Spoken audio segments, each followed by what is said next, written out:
Today's show is dedicated to one Kobe Bean Bryant, who was killed in a helicopter crash, and also dedicated to his daughter Gianna, a.k.a. Gigi, who also lost her life in a helicopter crash.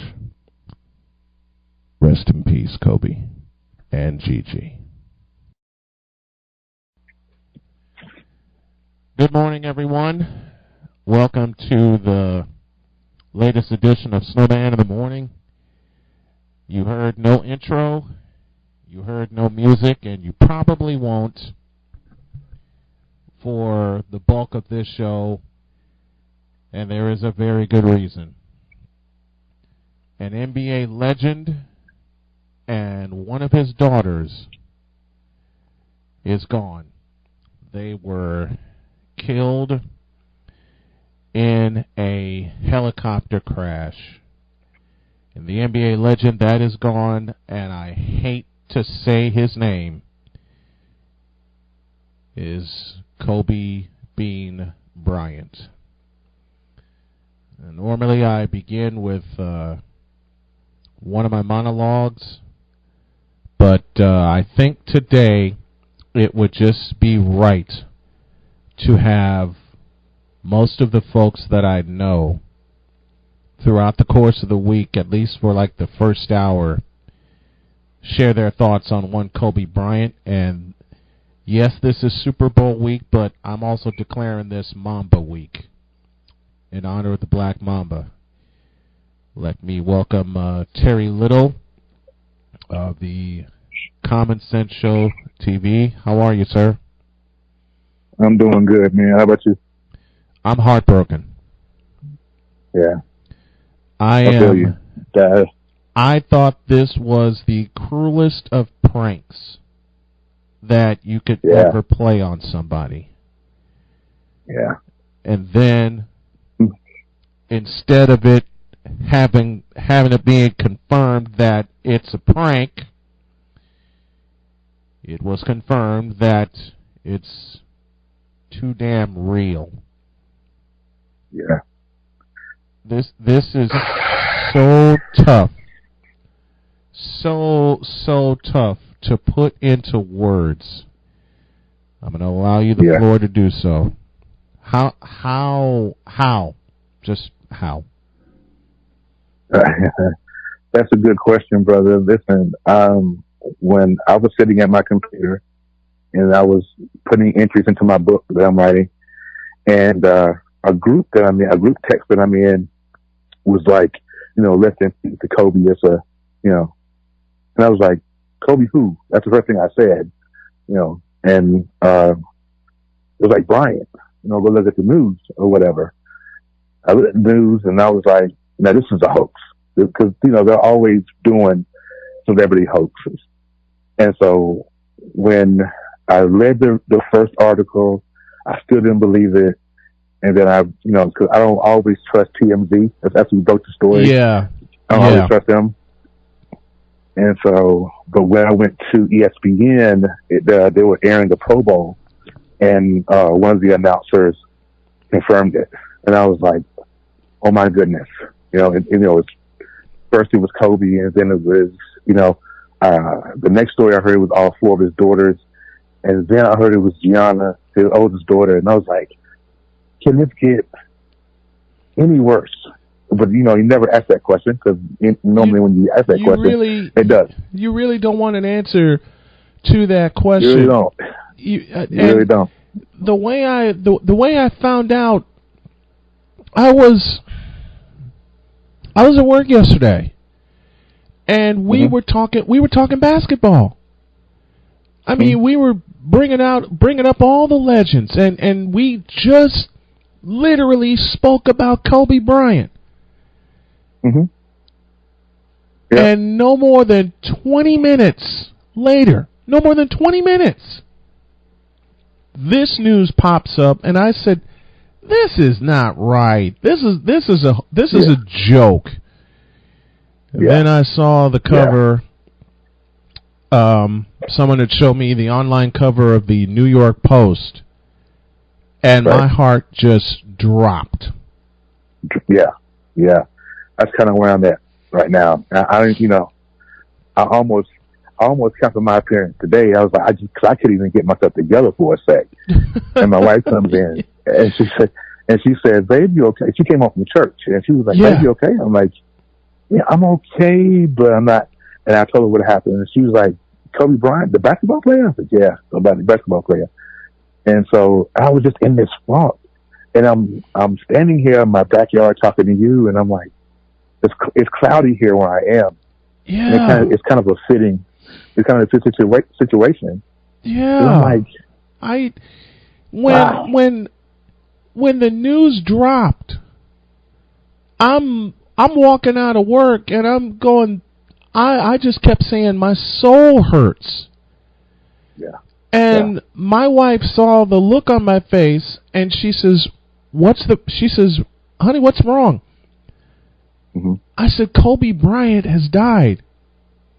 Mm-hmm. And her face dropped. She went, "Wait, what?" Yeah. So many people. I think this is going to be the course of my show for the next couple of days.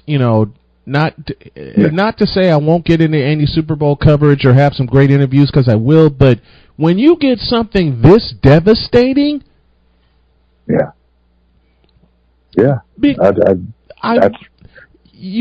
and I have watched his entire 20-year career. 20 years. Yeah. 20 years. And I remember when he first got drafted by the Hornets. Yes. Now, I'm from Charlotte.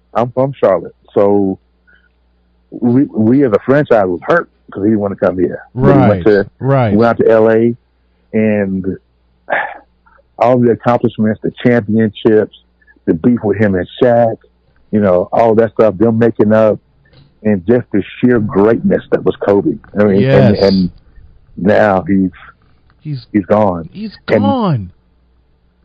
And it's hard, man. But let's do this. Let's not forget the other 8 victims. We talking. Right. I mean, I know the sports world is rocked by the loss of Kobe, but think about the loss of his oldest daughter that was with him. Yeah. Can you imagine his wife? Can you imagine what the pain she's going through right now? Not only do you lose your husband, you lose your oldest daughter. So the cloud is over the whole family, and I'm praying for the whole family. I am also. And everybody that was close to Kobe. It's devastating, but even in this tragedy, this is where we look into our own lives. Yes. And we say, can I forgive whoever? Can I let go of whatever? Yeah. I did a show, my personal show that I did, the Common Sense Show. Yes. I did a show a couple of weeks ago, and I was talking about letting go because life's too short. It is. People don't really care. And so it's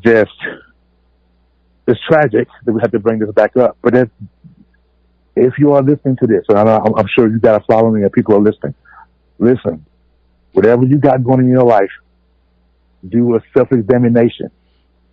And if you got things or people in your life that you need to let go of, because tomorrow is not promised. The Bible says the man does not know the hour or the minute that his name will be called. You just don't know.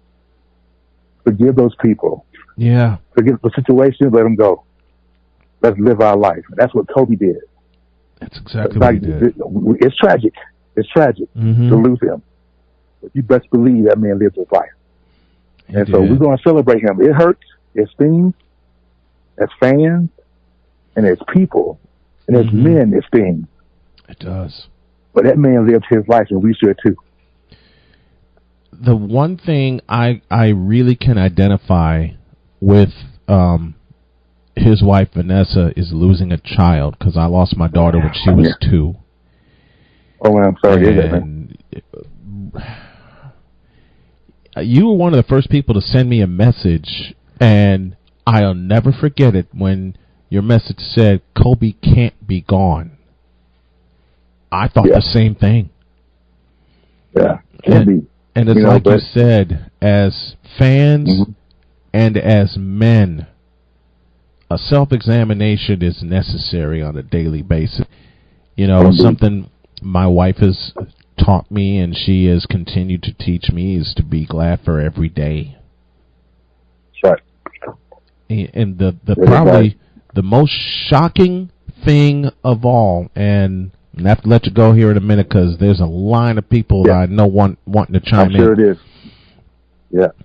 And I will, something I'm going to do, I'm going to find both of his jersey numbers in a picture, and it's going to be reflected on my social media for this week, because this is Mamba Week here inside Snowman Digital Media. This is Mamba Week, okay? Yep. That it is. Kobe was only 41. Yep. 41. Crazy. He was just getting started in his retirement. Mm-hmm. He had the Mamba Academy. Yep. He had a wonderful. Can't believe I'm saying had. I can't believe that. Yeah. Yeah. Oh man. Yeah. That's rough. Listen. Yeah. Let me say this, and I'm gonna hush after this right here. But you know, you hear the old saying, "Give me my flowers while I'm living."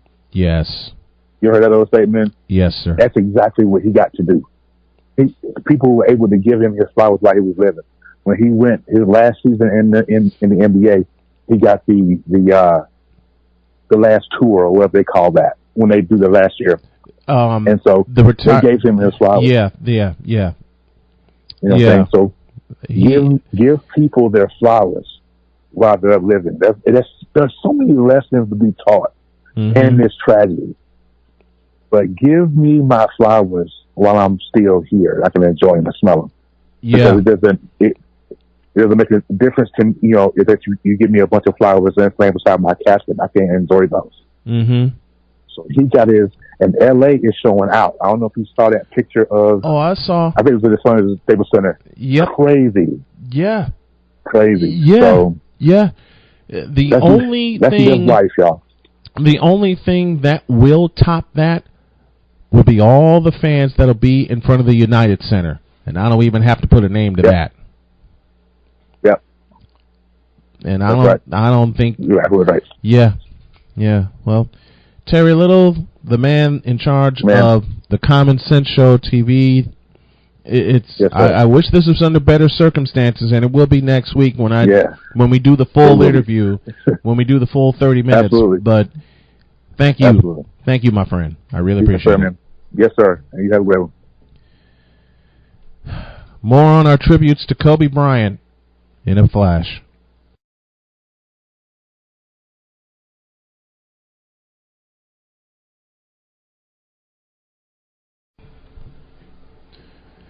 We continue our tribute to Kobe Bryant, and it's going to be continuing throughout the course of the week. Radio hostess extraordinaire Pamela Michelle now joins me. How are you? I wish I could say that we were talking on, better circumstances, but for the most part, just trying to hold things together. Your thoughts when the news came down? I had no words, which, if you know me, is a huge deal. Yeah. Yeah. It's a huge deal if you know me, for me to not have any words. It's so much more than a sports tragedy. It's a tragedy, period, because his daughter, and those other passengers. Yes.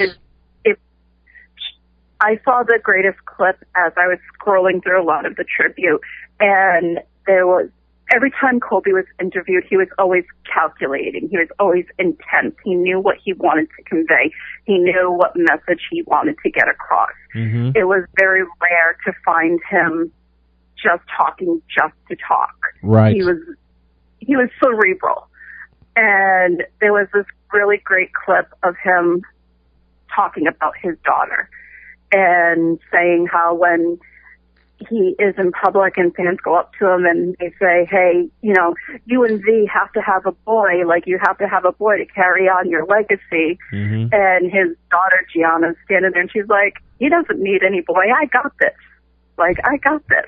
I love that. And I love it. yeah, it was the greatest. It was such a great clip because he was so relaxed. And I believe it was Fallon, I want to say that it was on, and they were asking him if his daughter had any intentions of playing in the NBA, like the WNBA. Right. And he said absolutely, she definitely did.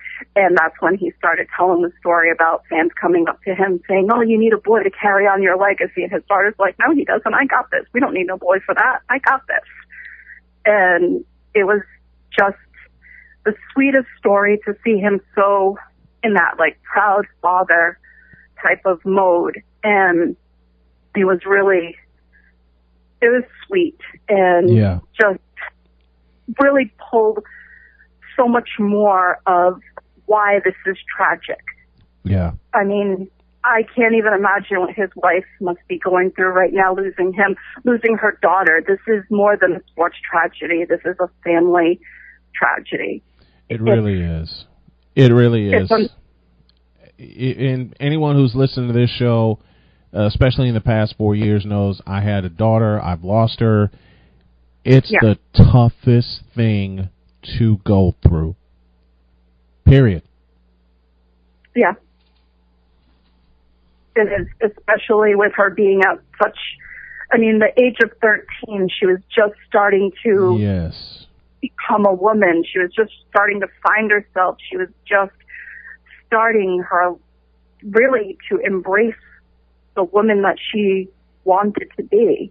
Mm-hmm. And, you know, knowing that she really wanted to try to carry on her dad's legacy through the game of basketball was just, it was beyond. It really was. I mean, just the clips of them sitting next to each other, joking, smiling. Yeah. I mean, I don't realize that people, I don't know if people realize like how intellectual Kobe Bryant actually was. Mm-hmm. And he was just so much more than the game of basketball. He was really an ambassador for the sport. Yes. Really embraced it. And this might get me into trouble and I don't care, but like what the Lake Show was very special and nobody thought anything was going to be that special again in LA. Right. And then came Kobe. Yep. So. I totally agree. I totally agree. And you know me well enough to know that if I'm out of words, then something really has hit me hard. This is one that has hit me really, really hard. It's shocking. I wanted to not believe that it was real. I saw quite a few of my, colleagues and people that work at ESPN tweeting that was real. When Wojo tweets it, then you know that it definitely has substance when he's tweeting something like that. Somebody said, is there a credible source other than TMZ? And that kind of blew my mind because whatever you think about TMZ, they may be a lot of things, but stuff like this, they're on top of. Yeah, so that wasn't even thought in my mind that, oh, well, TMZ is tweeting it, so it can't be real. When TMZ is tweeting it, you kind of know it is. Yeah. With stuff like this. Yeah. That's what they do. It's exactly what they do, and I didn't want to believe it when the word came down. I didn't want to believe it, and someone had brought it to me. Someone brought it to me at work, and he looked at me and he said, "I just heard something real messed up." And I said, "What's that?" He said, "Kobe Bryant has died." I said, "Stop kidding around." And then about 30 seconds later, someone shows me an article from the New York Post. And confirmed it through TMZ, confirmed it through ESPN, and everyone at work, basketball fan or not, to hammer your point home of it being more than basketball, everyone at work, fan or not, was talking about this news. This is beyond devastating. Yeah. he was so young, only 41 years old, and he lived a majority of his life in the public eye. He did. And I mean, when you think about how long he's been around, how he's been a household name for so long, and how many people he influenced, and LeBron had recently had just told a great story where when he was in high school, Kobe actually had gone to see him, gave him some words of encouragement, gave him some words of wisdom, and he actually gave him a pair of shoes. And Kobe's foot was a size smaller, but LeBron said he didn't care. And he stuffed his feet into those shoes. And that night, his high school basketball team played against Carmelo Anthony's basketball team. Yeah. Stories like that you remember. Stories like that you remember. And that's what we're going to be hearing over the next couple months. And, for quite some time are a lot of stories, some that are going to be very familiar, where even though you heard them, sometimes you just can't get enough of hearing them. Yeah. And there are going to be others where we're going to hear them and just tear up all over again. Like I'm about to do now. Hostess extraordinaire Pamela Michelle joining me in our tribute to, and I can't believe I'm saying tribute, our tribute to Kobe Bryant. Thanks a lot, my dear. Yeah. Appreciate the time. You're welcome. No problem. Try to have a good night. More coming up after this.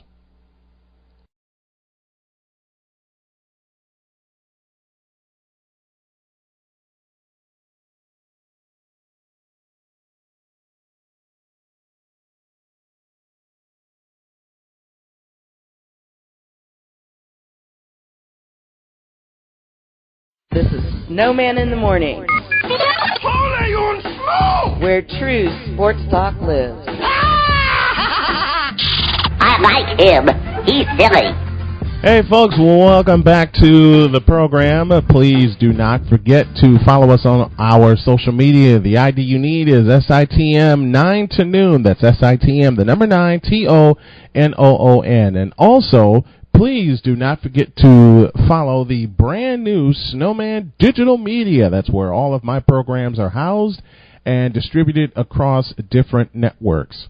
Speaking of shows, I had a chance to talk with the young man I have on the hotline right now. We shared some laughs. We shared some teams. And this is one half of NAN Sports Talk. This is Nolan Chislett, and he joins me right now. How are you, my friend? I'm doing good. I'm doing really good. Where are you located? I'm actually in St. Petersburg, Florida. Ah, St. Petersburg. Is Tropicana Field that bad? Because I've heard some horrible stories about it. Talk to me about the Trop. But you know what? I've only been to the Trop a couple times. I've actually never been to any other baseball field. So I couldn't actually tell you like what to relate it to, because I went to one like spring field over in like Lakeland, you know, when they were doing spring training. So I don't really have any real experience with stuff like that. But I guess you could say they could probably re-renovate it or something like that. That wouldn't be far off from that. Because that catwalk gives up so many cheap home runs. You know, all you have to do is, if you're a good power hitter, i.e. Prince Fielder, all you got to do is swing for the catwalk a couple times, and you got a 2-homer game before you can blink. Tell me about the NAN podcast, because you briefly told me about it, and I become a fan of great podcasts, and I feel yours to be one. So tell me how that got started.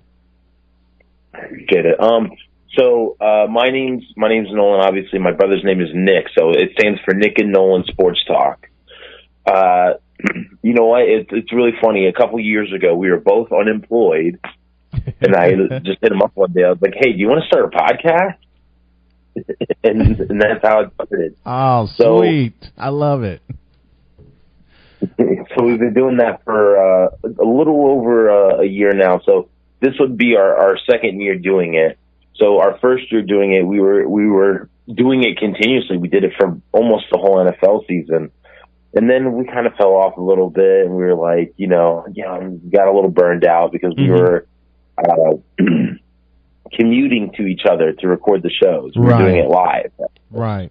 So that was like a 3-hour commute every night that we decided to do it. And so after a while, we were just like getting busy and then things like that. So we put it on a little hiatus for a little bit. And then we picked it back up this year and started recording them, over like Skype and things of that nature. Has it been easier? Has it been easier recording off Skype? Yeah, it's easier. I think we've been kind of switching around to find out what our new home is going to be. So right now we're using Discord. We may keep using Discord. We may switch to something else. We're not exactly sure yet, but wherever. So talk to me about Discord. So Discord's more of a, I guess you could say it's kind of like a gaming chat platform. Does that make sense? Yeah. So it's more of a gaming chat platform, but you can have a server on there. You can, do, video recordings, so on and so forth.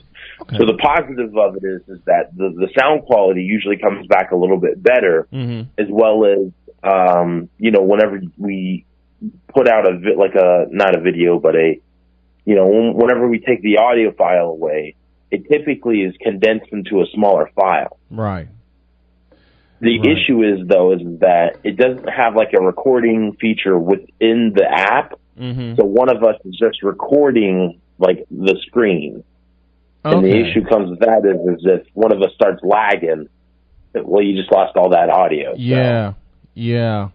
I can't tell you how many times in 6 years I've struggled with audio, but now I found a pretty good fit for my audio. I want to add video, but at the same time, I want to be sure that my video feed is on point, because when I was doing video earlier in the year, there were a couple of times it was lagging, and my wife would alert me that it was lagging. So I want to be sure I get a very good connection, And I'm with Nolan Chislett. We're talking shop about podcasts and about sports. Now, you informed me before we went on that you're a Cowboy fan. Truthfully, yes. How is the suffering among Cowboy fans? Because I know a few of them, and they're realists, okay? But they always have that one piece of hope that things would go well. So I want to take you back to Week 17 when you guys took care of the Redskins, but then you had to watch the scoreboard and see Philadelphia take care of the Giants. How much suffering is going on with Cowboy Nation right now? And not just right now, but within the whole Jason Garrett era. Well, you know what? That suffering has ended. We're rejoicing. Jason Garrett not only got fired by us, but now he's going over to New York. Let me just explain to you what's going to happen. Let me explain to you what's going to happen real quick. Okay. This is all a good plan here. Jason Garrett's going over to the New York Giants. We're never going to lose to the Giants again. But on top of that, he's loyal to the Cowboys. So he's going to beat the snot out of the Eagles every year. So now we're going to make the playoffs for at least a good 8 years running. You know what I'm saying? So I think we got a good chance. You do realize there's a movie called Any Given Sunday. You do realize that, don't you? You Absolutely. Yes, you realize there's a saying called Any Given Sunday. You do. I told this man I'd pick on him while on the air, but people have picked on me for the past 5 years because my team has been the 49ers. And I miss the days when the Cowboys and the 49ers would hook up for an NFC championship game, because those were some epic games. For sure. Now, do you have a basketball team that you follow?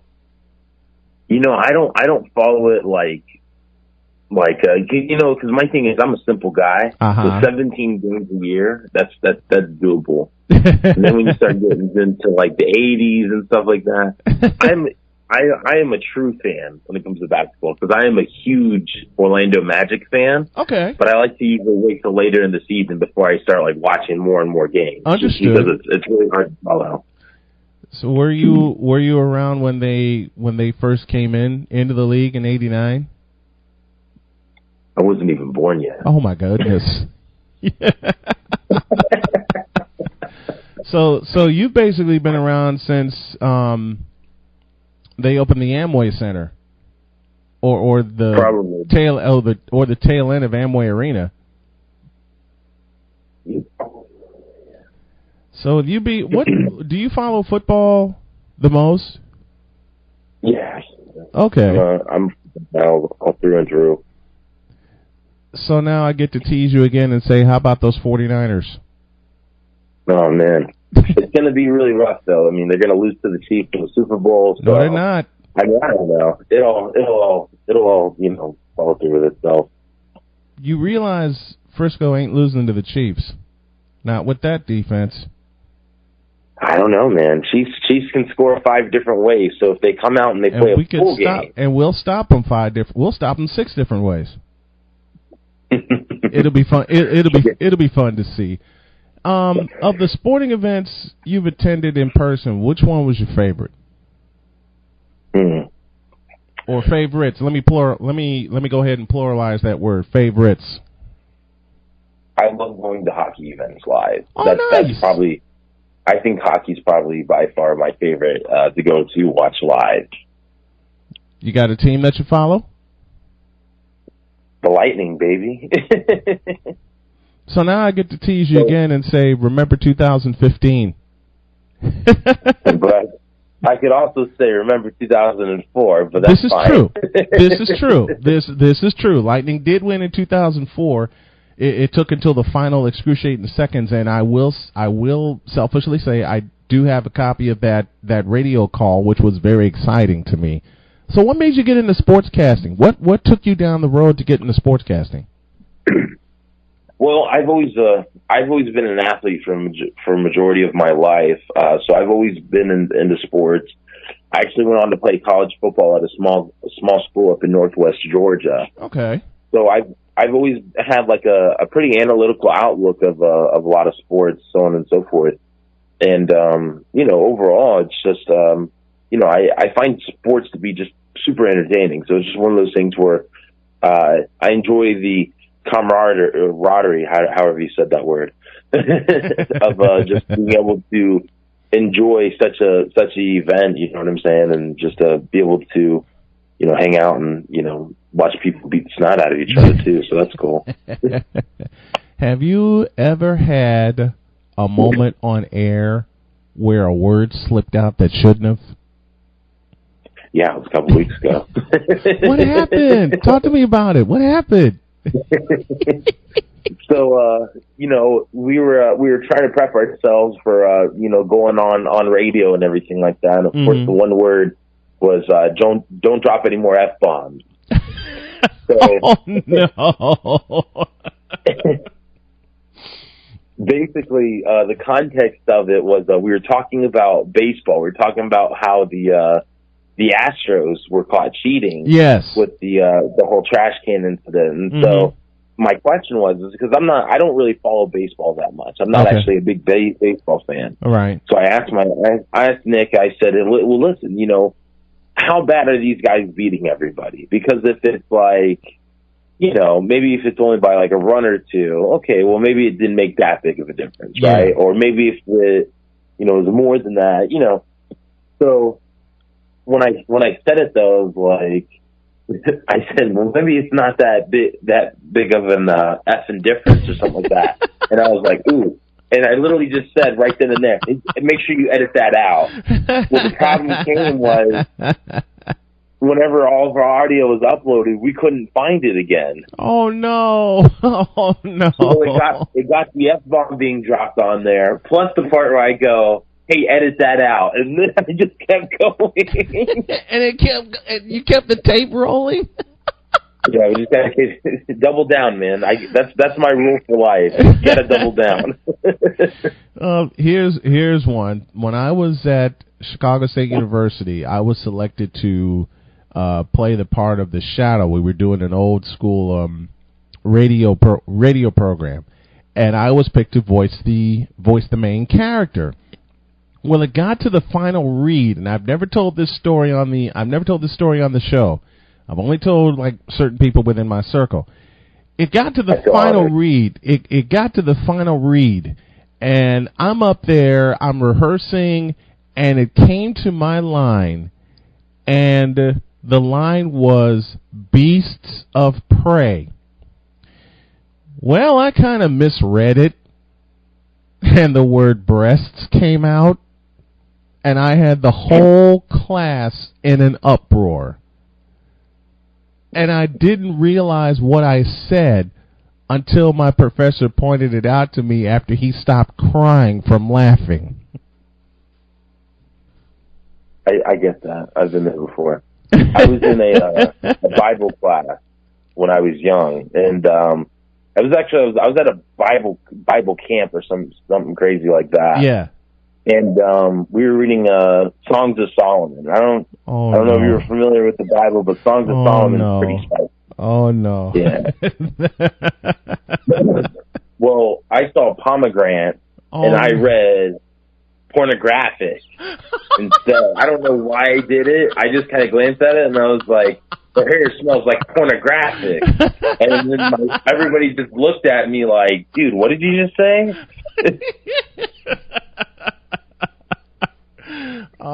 Here's one.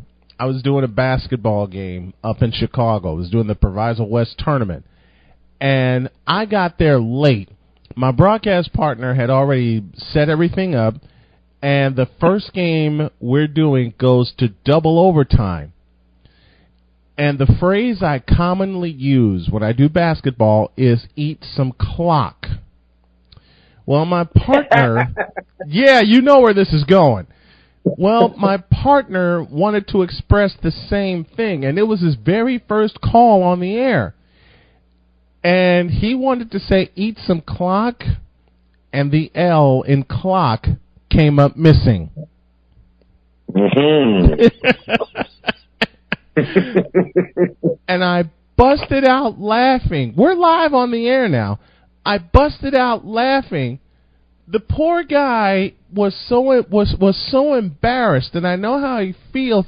He starts laughing. As soon as the game's over, he drops his headset, and I pulled him aside and I consoled him. I said, "Look, it's okay. It's okay. We got 7 more games for the day," and he's gone. He's just cracking up laughing. I'm laughing with him, and he looked at me all of a sudden, and he's so embarrassed, and he goes, "I did not mean for that to slip up in front of you." I looked at this young man and I said, "Do you know how many times I've slipped on the air, especially live?" And the whole crew starts laughing. That's hilarious. The whole crew starts laughing. Nolan Chislett and I sharing stories about messing up on the air, and this is a real good one.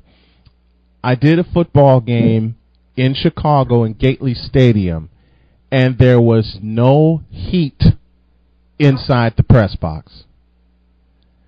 And we go to double overtime in that game, and I'm shivering. I have only my winter coat with me. There's no blanket. There's no heater. And I thought we had gone to a break. And I said, "Will somebody please bring a blanking heater in here?" And I didn't realize we were still on. Oh man.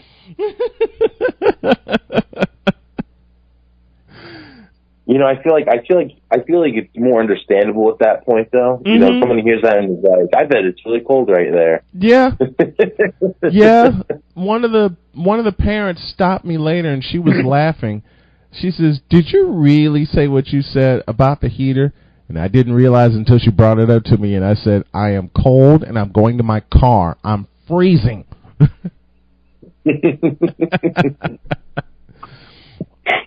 So, give me your thoughts on this year's NFL playoffs. Exciting, man. I mean, you know, I love it. I love seeing when like underdog teams come out, and you know, AFC wise, this is the first year the AFC Championship hasn't had Brady, Manning, or who's the other one? Brady, Manning, or Roethlisberger. Yeah, Roethlisberger for like the first time in like 20 years or something crazy like that. So I love that. You know, I love seeing the fact that the Titans came in at like 9-7 and they made a run, and you know the Chiefs. You know, my brother's actually a huge Chiefs fan, and you know, for him, I remember about like week 5, week 6 after like Mahomes got hurt, he was at a point where he was just like, all right, we'll just throw the whole season away at this point. Now look at him. You know what I'm saying? So.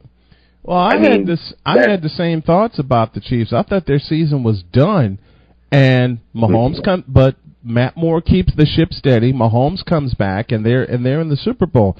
So they're playing some fantastic football right now. On the other side, I said in April, and I more said it out of heart than anything else, that the 49ers were going to the Super Bowl. Do you know how many people thought I was nuts when I said that? What was the 49ers record at the end of last year? It wasn't too. They were 4-12. Oof. And now they're 13-3. And I'll never forget, I watched a program on NFL Network where they were predicting the 49ers record. They said 3-13. I remember that.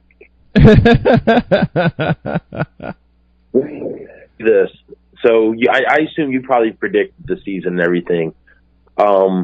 What was your biggest fail this year on who you predicted to be good and was bad? Actually, I have two. One being the Chicago Bears, and the other, strangely enough, being the Dallas Cowboys. I didn't think the Cowboys had enough defensively to carry them to another double-digit win season. And they kept getting burned, especially in the secondary. So the secondary is going to be an issue for them. What about you? What do you think was the biggest failure this year? I had the Detroit Lions winning the NFC North. Really? Because I saw a lot of potential there. I mean, they did pretty well last year. Right. They had pretty much the same team coming into this year, and the next. You know, oh boy. Yeah. You know, it's funny because they had a chance. They were pretty much like a play or two away from being like 4-0 at the beginning of the season. True. And then next thing you know, I mean, from there, I mean, it just went downhill. They did. And it's so sad that they went downhill. Do you think the Lions move on from Matt Stafford, or do they try again with him next year? You know, I really just don't think it's Matt Stafford. I think it's a lot more than that, you know. So what's missing? Missing for them? What's missing for them offensively, you think? Management. You know what? That's what I say. That management needs to change. Calvin Johnson came out and said that he was kind of talking about it and everything. He said that one of the times he was there, the general manager was just like a friend of the coach or of the owner or something like that. The guy had no previous experience, and they just like threw him in there. And I was thinking to myself, I'm like, you know what? Detroit Lions football literally resembles like the city of Detroit when it comes to like, it's true. You know, the personal interest aspect. It's like, that's crazy. And it's. The Lions fans are like Knicks fans in so many ways because they're so apathetic about their team. It's like, whatever. And the management doesn't see that. And that's sad. Yeah, it is. Definitely is. I mean, they're definitely one of those teams that needs to make it to the Super Bowl and win. Yeah, getting there is one thing. Winning is another. But first, the Lions have to get there. They haven't appeared in an NFC Championship game since, I want to get this right, 1991, when they lost to the Washington Redskins. So they got a lot of humps to clear before they even think about a Super Bowl. Nolan Chislett joining me here on the program, talking all things sports bloopers that he and I have done, and the NAN Sports Talk podcast. Tell everybody where they can find you, my friend.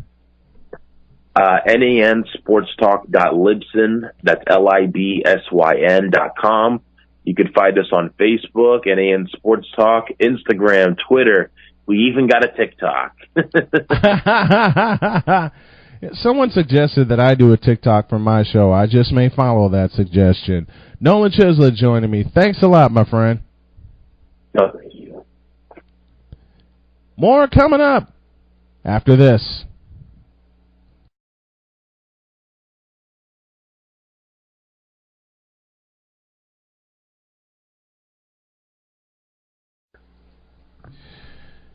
We continue our tribute to one Kobe Bryant, and I have the sports judge, Jonathan Mathis, here with me. And you want to talk about a Laker fan that's devastated. I have him on right now. As much as I pick on him, there ain't no picking on him about this. Sports judge, your thoughts? Man, when I first heard the news, I wanted to believe, like most people, that it wasn't real. I thought it was one of those celebrity death hoax, Yeah. Once I saw that TMZ reported it, I said, this cannot be real. This cannot be true. I don't want to believe that Kobe Bryant is dead. Then moments later, ABC 7 reported it. And I said to myself, oh my goodness, this cannot be happening. Please, no, this is real. Sure enough, I looked and saw another report surface, and I can't believe we're sitting here today talking about the death of a legend. Yeah. Kobe Bryant. Yeah. And I mean, LeBron just passed Kobe for third all-time in scoring. He did that over the weekend. Yeah. And now we lose Kobe. He was lost in a helicopter crash. Yes. And not only him, his daughter as well. And speaking as a parent, the toughest thing that I do not wish on any parent is for them to lose a child. The toughest thing. I could imagine. I could really imagine that being the hardest loss for anyone, is having to bury your child. I can't really tell you from that perspective because I don't have kids myself yet. But from those who've talked about it after losing a child, it seems like it's one of those things that you never want to experience in life. And like you said, I would never wish that on anyone. So I know this has to be a hard day for his mom and dad. I know this is very, very hard for Vanessa. She's been married to Kobe for so many years. They had their ups and downs together. She stayed by his side during his low point, and she never gave up on him. She stayed loyal to him, through their rough times, and she could have walked out on him. She never did. She stayed, with him. And this was teenage love. They were together as teenagers. So I could imagine what's going through her mind right now.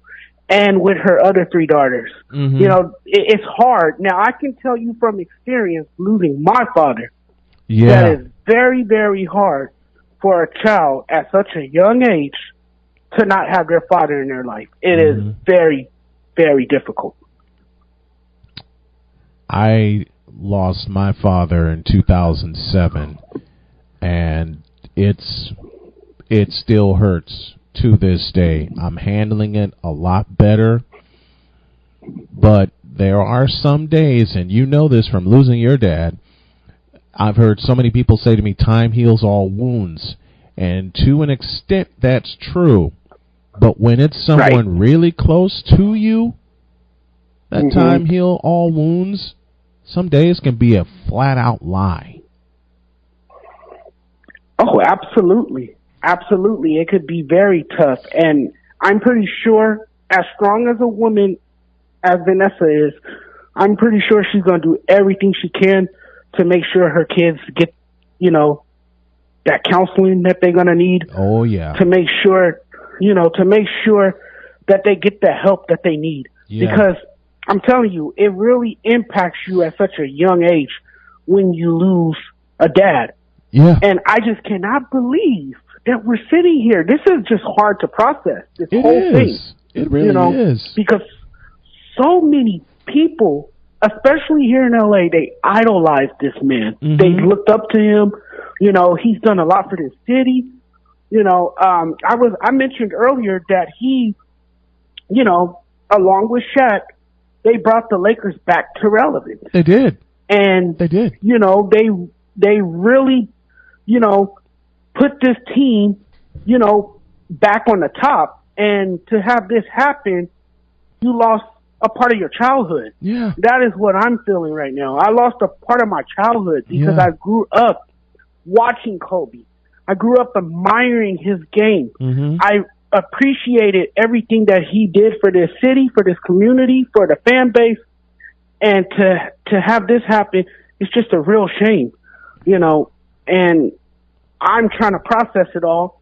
Yeah. And I'm trying to understand why. I know it's not good to question these types of things, but why? Yeah. And it's ironic that it happened on the eve of the Grammys. This is the same thing that we saw a few years ago when Whitney Houston died. Right. Right before the Grammys. So, that right there is ironic, that we're talking about another celebrity dying right before the Grammys. And there are going to be tributes all over the place when it comes to the Grammys for Kobe Bryant. You're there. Yes. You're there in Los Angeles. What is the pulse of Los Angeles? With them finding out this horrible news. People are deeply saddened today by this. We lost a legend, and right now everyone is mourning the loss of a legend. Yeah. It feels like you just lost a family member. Yeah. It feels as if you lost a relative of your own. And if you watch Laker basketball growing up in LA, Kobe had a significant impact on your life. Yeah. No question about it. He had a big impact on your life. Really I was 11 years old when he emerged onto the NBA scene. And that's all of my childhood right there. Yeah. When I lost my father, he gave me that extra push to keep going. Yeah. Because he was someone that I looked up to once my dad passed away. Right. Basketball was my therapy. It was a sense of relief for me. So to turn on the Laker game and to see him, balling, it was, like a form of a therapy. It gave me that peace of mind. Absolutely. And, now today I'm sitting here mourning the loss a few days before my dad's death anniversary. Yeah. It's a trip. It is. It really is, man. It is. Jonathan Mathis, the sports judge, joining me as we pay all kinds of tributes to one Kobe Bean Bryant. Thanks a lot, my friend. Appreciate the time. Thanks for having me. More coming up in a couple.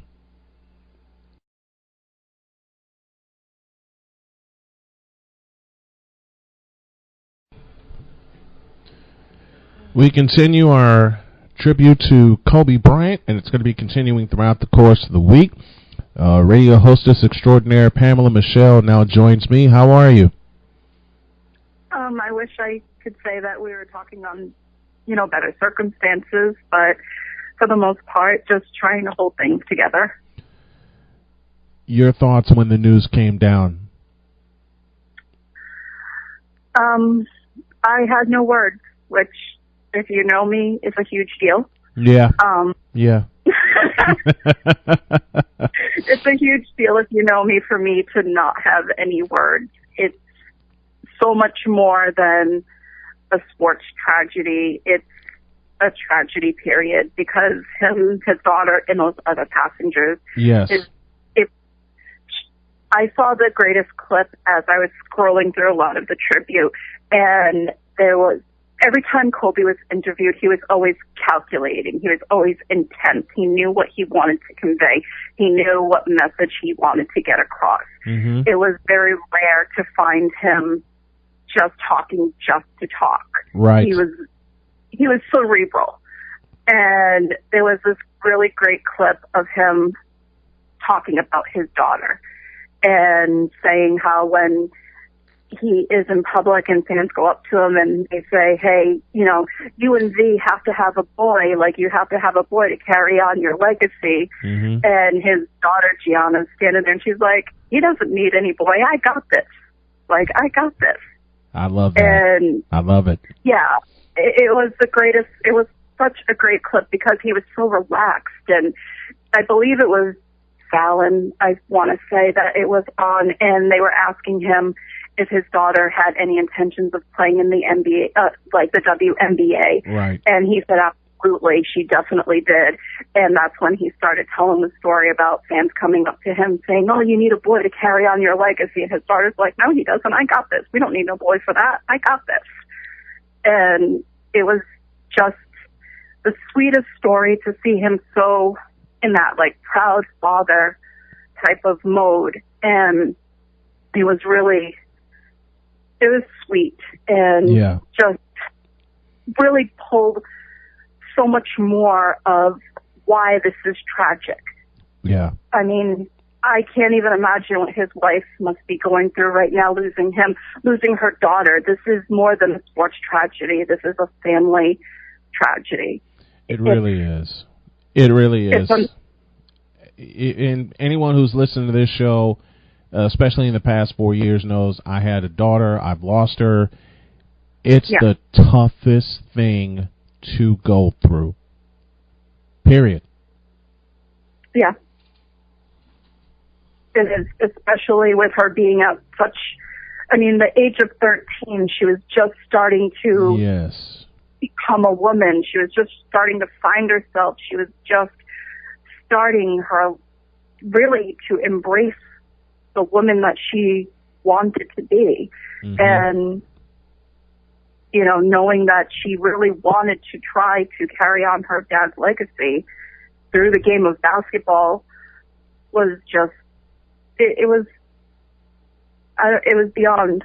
It really was. I mean, just the clips of them sitting next to each other, joking, smiling. Yeah. I mean, I don't realize that I don't know if people realize like how intellectual Kobe Bryant actually was. Mm-hmm. And he was just so much more than the game of basketball. He was really an ambassador for the sport. Yes. Really embraced it. And this might get me into trouble and I don't care, but like what the Lake Show was very special and nobody thought anything was going to be that special again in LA. Right. And then King Kobe. Yep. So. I totally agree. I totally agree. And you know me well enough to know that if I'm out of words, then something really has hit me hard. This is one that has hit me really, really hard. It's shocking. I wanted to not believe that it was real. I saw quite a few of my, colleagues and people that work at ESPN tweeting that was real when Wojo tweets it then Yeah. you know that Mhm. it definitely has substance when, when he's tweeting something like that. Somebody said, is there a credible source other than TMZ? And that kind of blew my mind, because whatever you think about TMZ, they may be a lot of things, but stuff like this, they're on top of. Yeah, so that they are. wasn't even thought in my mind that, oh, well, TMZ is tweeting it, so it can't be real. When TMZ is tweeting it, you kind of know it is. Yeah. With Yeah. stuff like this. Yeah. Because that's what they do.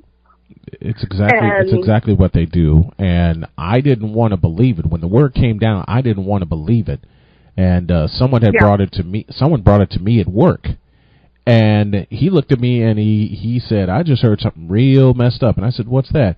He said, "Kobe Bryant has died." I said, "Stop kidding around." And then about 30 seconds later, someone shows me an article from the New York Post.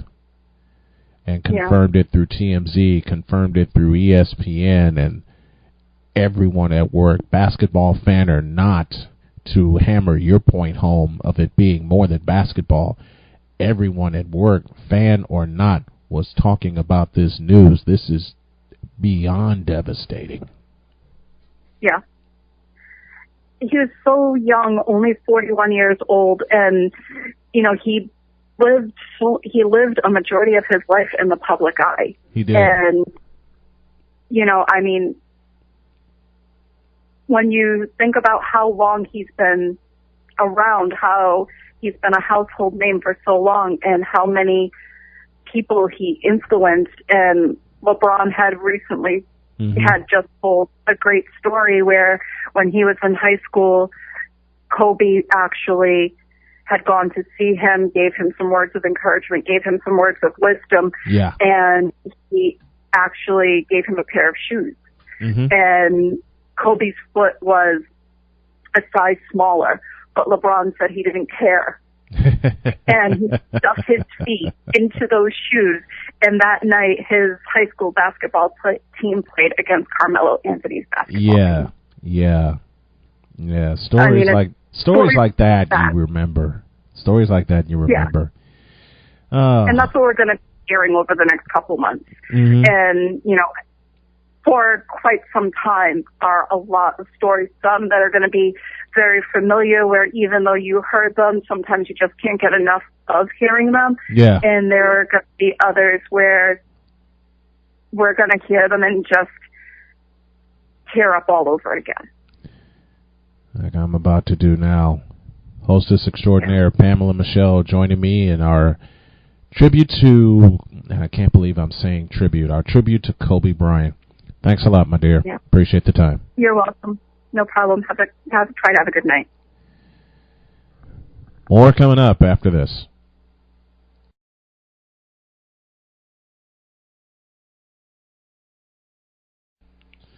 Now let me welcome another good friend of mine by the name of William Morgan as we continue our tribute to Kobe and our basketball discussion in general. We'll get to our basketball discussion in just a moment, but first and foremost, my friend, your thoughts on this devastating news about Kobe Bryant.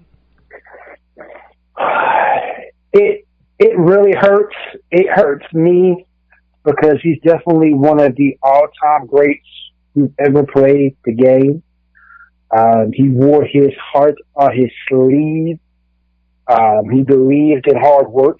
If you wasn't going to work hard, he didn't want you out there on the floor with them, and I respect that. In terms of accomplishments, the man's a champion, multi-time champion, multiple-time All-Star.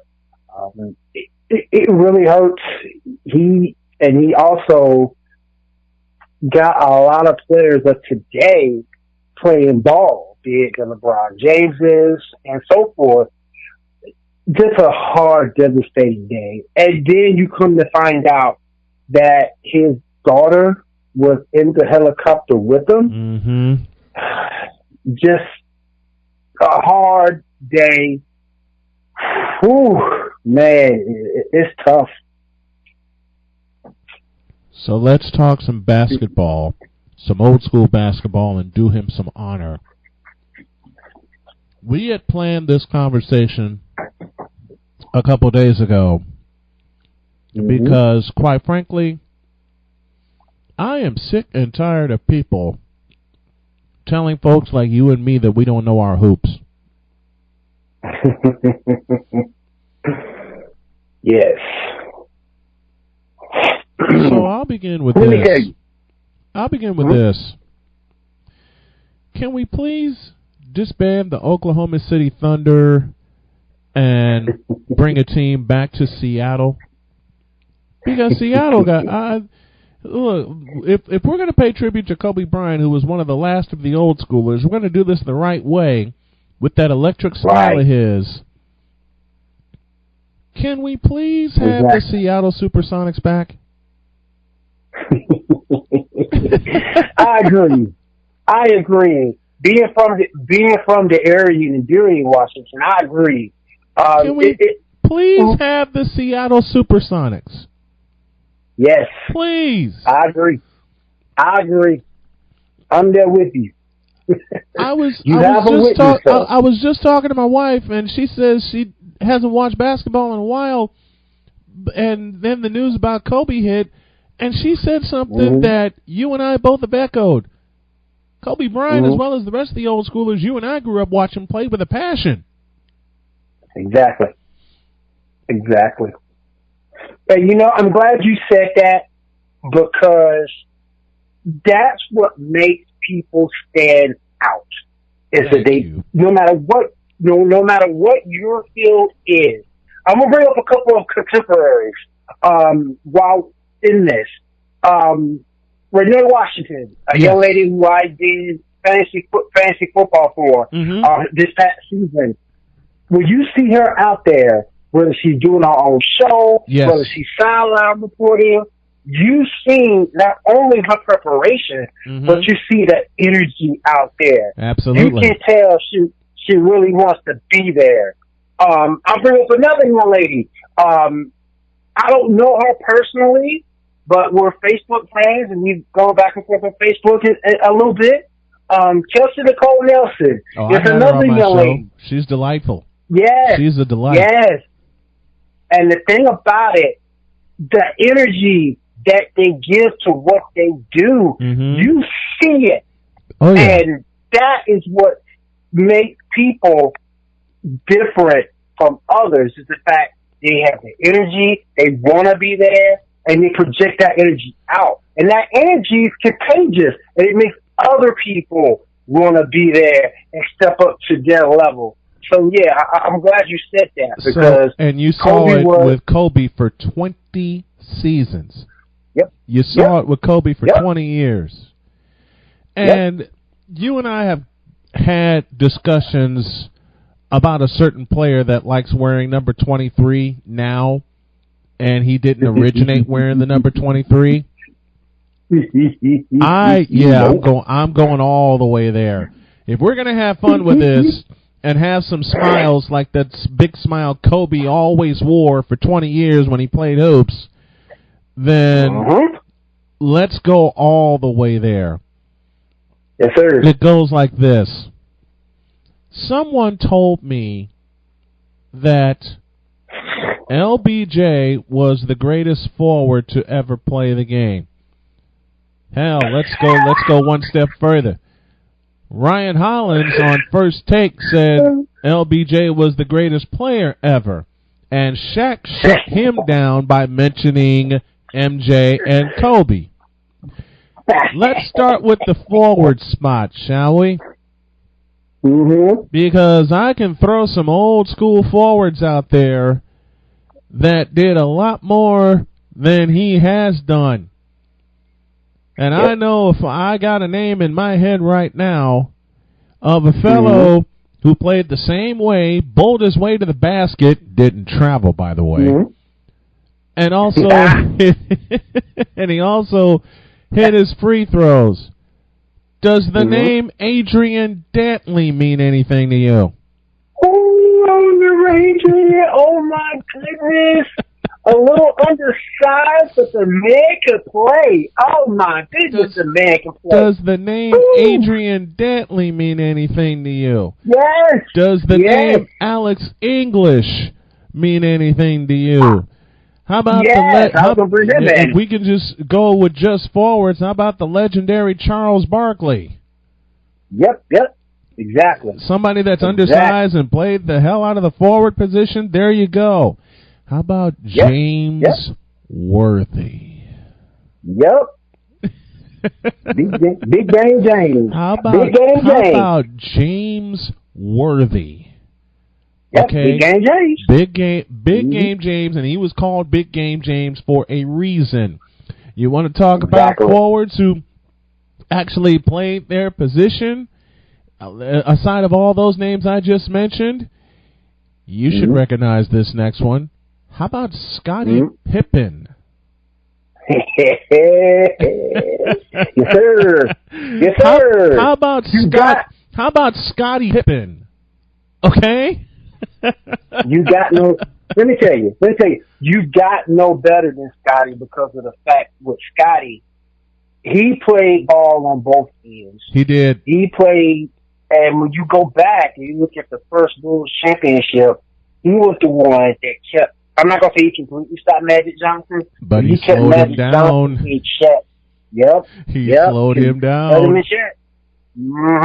Yep. He slowed him down. How about you want? How about a couple? How about some more? How about some more old school forwards? Since we're talking Lakers, Kobe, this is for you. He played with this guy. How about AC Green? Another AC Green, boy. How about Mark Aguirre? Him too. Yep. How about? It was a bad ball for the Pistons. How about Dominique Wilkins? You want to talk about a smooth forward? There you go. You know what? You know what? I'm still mad to this very day at Lenny Wilkins. Yeah. Because see, Lenny had a flaw. Lenny put a lot of personal into his team and Rosh's decisions. Right. He didn't like Dominique because Dominique went to the club. He wanted somebody who went to church, which is nothing wrong with that. No. But I'm not sure if I'm going to have a basketball team based on that. How can you trade Dominique Wilkins for Danny Manning? Not only did you do that, but you couldn't even find Danny Manning to stay. Danny Manning wasn't having that. Yeah. You want a forward that's done a lot more than LBJ? I interviewed this next guy, Cliff Levingston. Yep. This is good. I interviewed Cliff Levingston. All right? This is good. And do we dare bring up Tim Duncan? Best power forward in the game. Do we dare bring up a guy who spent most of his career as a center but played a forward for a while? Do we dare bring up Akeem Olajuwon? The LeBron haters, the LeBron folks don't want to bring him up. They don't want to bring. They don't want to bring him up. They really don't want to bring him up. Okay, they don't want to bring him up. Let's go all the way there. All right, let's go. How about some more old school? How about this name, Bernard King? Yes, Bernard. Oh my goodness. Oh, Bernard, man. And we're talking just gold. And folks, we're just talking golden era only from 1979 to 1998. How about this name? And I'm going to put the biggest smile on my wife's face when I say Larry Bird. Oh, hell yeah. Hell, you can make an argument. You can make an argument that at one point in time he was the best player in basketball. Yep. At one point, you can make that argument. Now we're talking about folks that can. We are talking about forwards that can also shoot. I'm going to put another smile on my wife's face when I say this. When I say this name, talking about shooters, Reggie Miller. Yep.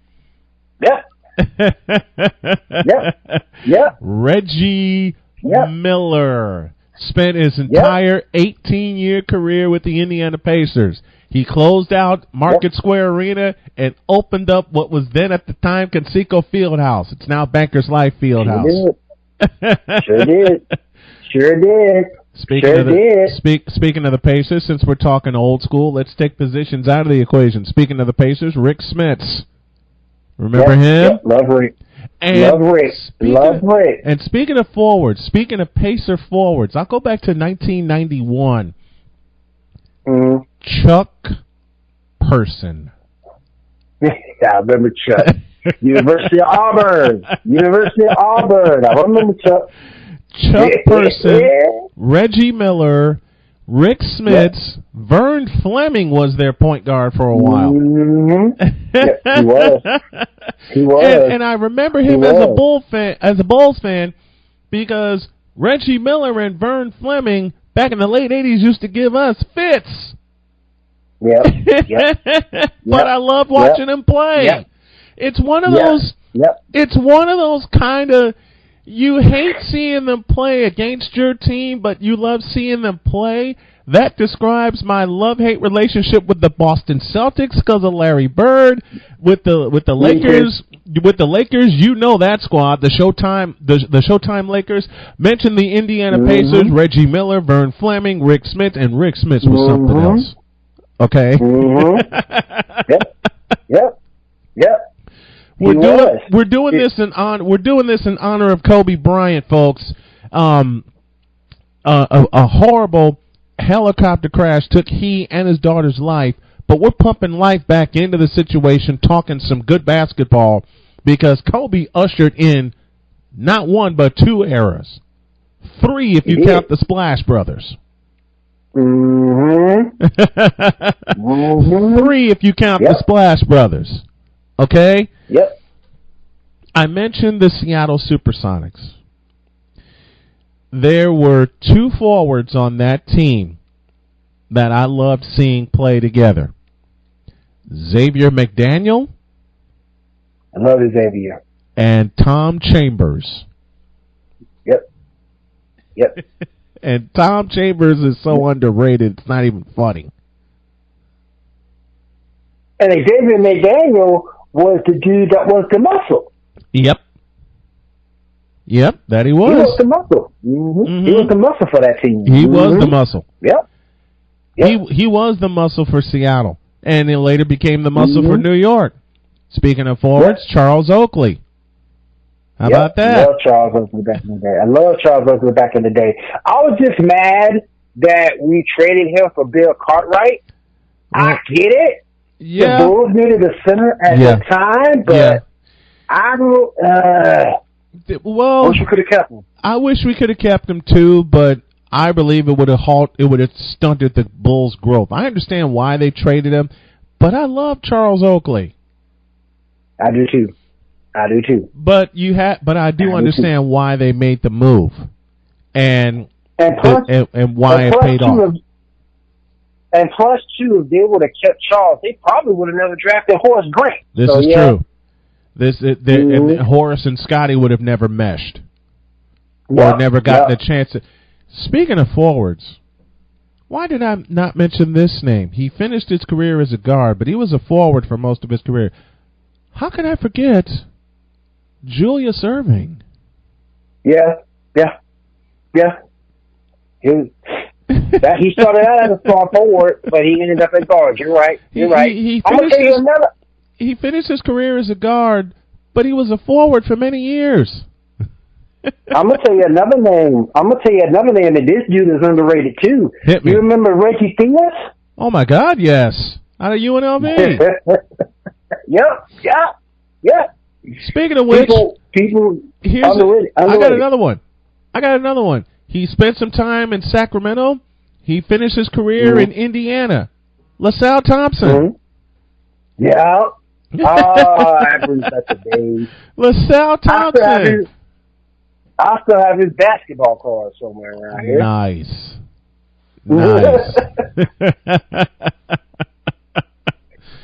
Here's a forward that I'm gonna Kobe say played with. This is Kobe. This is for you. Here's a forward that Kobe played with that I loved watching him mesh together with, Pau Gasol. Yep. Love Paul. Big man that can shoot, rebound, bring the ball up a little bit. I like Paul Gasol. Yeah.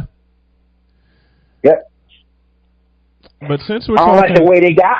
Yeah. I don't like the way the Lakers got him. Box of cookies and Kwame Brown. What other than that? God. Kwame Brown. Kwame Brown. Let's move on. I mentioned. Let's move on. We're doing this for laughs because Kobe loved to laugh, so that's how we're tying all this in. I mentioned bring back the Seattle Supersonics and disband the Thunder. Can we? I'm going to get some pushback for this. But can we also, just for name's sake only, can we also have a Washington Bullets? I understand. Now, I say that with a preface. I understand why they changed the name. At the time they changed the name because there was a lot of violence going on. I get that. I understand that. But didn't Washington Bullets just roll off the tongue? It sounded better than the Wizards, and it gave them a little bit of toughness too. Yes. Now you look at them and it's like, duh. I mean, I love Bradley Beal. Don't get me wrong. Yes, I love John Wall. I love John Wall when he's healthy. Yeah, when he's healthy, he's healthy, he's very good. That's the problem. When he's healthy, he's damn good. When he's healthy. Yeah. But it was just something. It was just something about saying Washington Bullets, and I've been known on this program to mess up purposely. Instead of saying Washington Wizards, saying Washington Bullets. it just gives an air of toughness that they don't have on the Wizards. They don't. They really don't. Now let's move to let's talk some point guards, shall we? Because I know two that played on the same team for a year, and then one got traded. They kept the other. One of them is Mark Price. The other is Kevin Johnson. Another Kevin Johnson. Moved Kevin to Phoenix. Yep. They were both members of the Cleveland Cavaliers for a while. Yep, sure was. They kept Price and they moved KJ, and it was the smartest move they did in moving KJ to Phoenix. Yep, it was because they helped Phoenix evolve at the time. It did. And the Cavs stayed relevant as well. So, yeah, that was a good move. Good move for both teams. And Mark Price used to give us fits. Bruh, you know how Steph you know how Steph comes off those screens and just unleashes jump shots? Mark Price was doing it first. Okay? Man, I hated Mark Price and I hated Craig Elo because they both played they played the most consistent ball I have ever seen in my life. I hated those guys. Oh. In the late 80s, anybody that was a Bulls fan in the late 80s, we hated going to Detroit. We hated going to Cleveland. In many ways, we hated going to Indiana because they had more talent than us at the time. And talking about the late 80s. Yep. You know what? Mark Price used to kill us. Mark Price used to kill us. And you know my favorite basketball announcer was that of Jim Durham. I remember one school night I got a chance to watch the Bulls play the Cleveland Cavaliers at the Richfield Coliseum. How's that for old school? The Richfield Coliseum. And I remember this sequence by Jim Durham. John Paxson had just split a pair of free throws. It was we were down 6. And I remember listening, and I'm doing some homework, and I hear Harper on the move, running Nance screen. Price launches a 3. Good from the right side. This game is over. And I turned off the radio. Yeah. I turned off the radio. Yeah. What? As soon as I heard as soon as I hear Jim Durham say Price launches at 3, I turned off the radio because you knew it was in. Yep. Very good shooter. Very good ball handler. Yes. Can shoot from almost any spot on the floor. He wasn't the best defender, but at least he did try to play defense. Mm-hmm. And at the end of the day, you had to respect the man because he brought it every game. He did. He did. He didn't get a chance to go to the championship, but still a very good player, and definitely worth tonight being the star of this old school special. And you want to hear some more old school point guards? How about John Stockton? Woo! How about Pistol Pete Maravich? Yep. How about Dennis Johnson? I'm gonna tell you, I love the rivalry when you saw Golden State and Utah play Tim Hardaway versus John Stockton. Mm-hmm. I love that little rivalry. Tim Hardaway, another one. Tim Hardaway. Yep. One of the original Warriors when I was growing up watching. That UTEP two-step wasn't no joke, boy. No, it wasn't. And Kevin Johnson was no joke with Phoenix.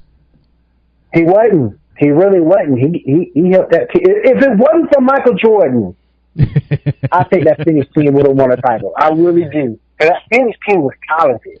That's when you had KJ, Barkley. And I really think they would have won a title. Yep. That, which brings to mind a quote from one Chauncey Billups. There's a guard for you. Chauncey Billups. Mr. Big Shot himself. Tough nose. Wasn't scared of the moment at all. Was not frightened at all. Wasn't the fastest point guard, but his game was never predicated off speed to begin with. Nope. Tough defender, just tough, hard-nosed player, man. Yeah, absolutely. And Chauncey Billups said, and I'm paraphrasing, when Michael Jordan was in the league, nobody won a championship with him playing. When the Bulls rose to power in 1991, nobody won a championship on his watch. With LeBron, everybody's winning championships on his watch. And don't forget, too, he couldn't guard little J.J. Barea either. He couldn't guard him. Couldn't guard Jason Terry. Terry. Was taking it, boy. Little J.J. Barea. He couldn't guard Jason Terry. And Jason Terry lit him up like a Christmas tree. Jason Terry lit him up. Exactly. That wouldn't happen.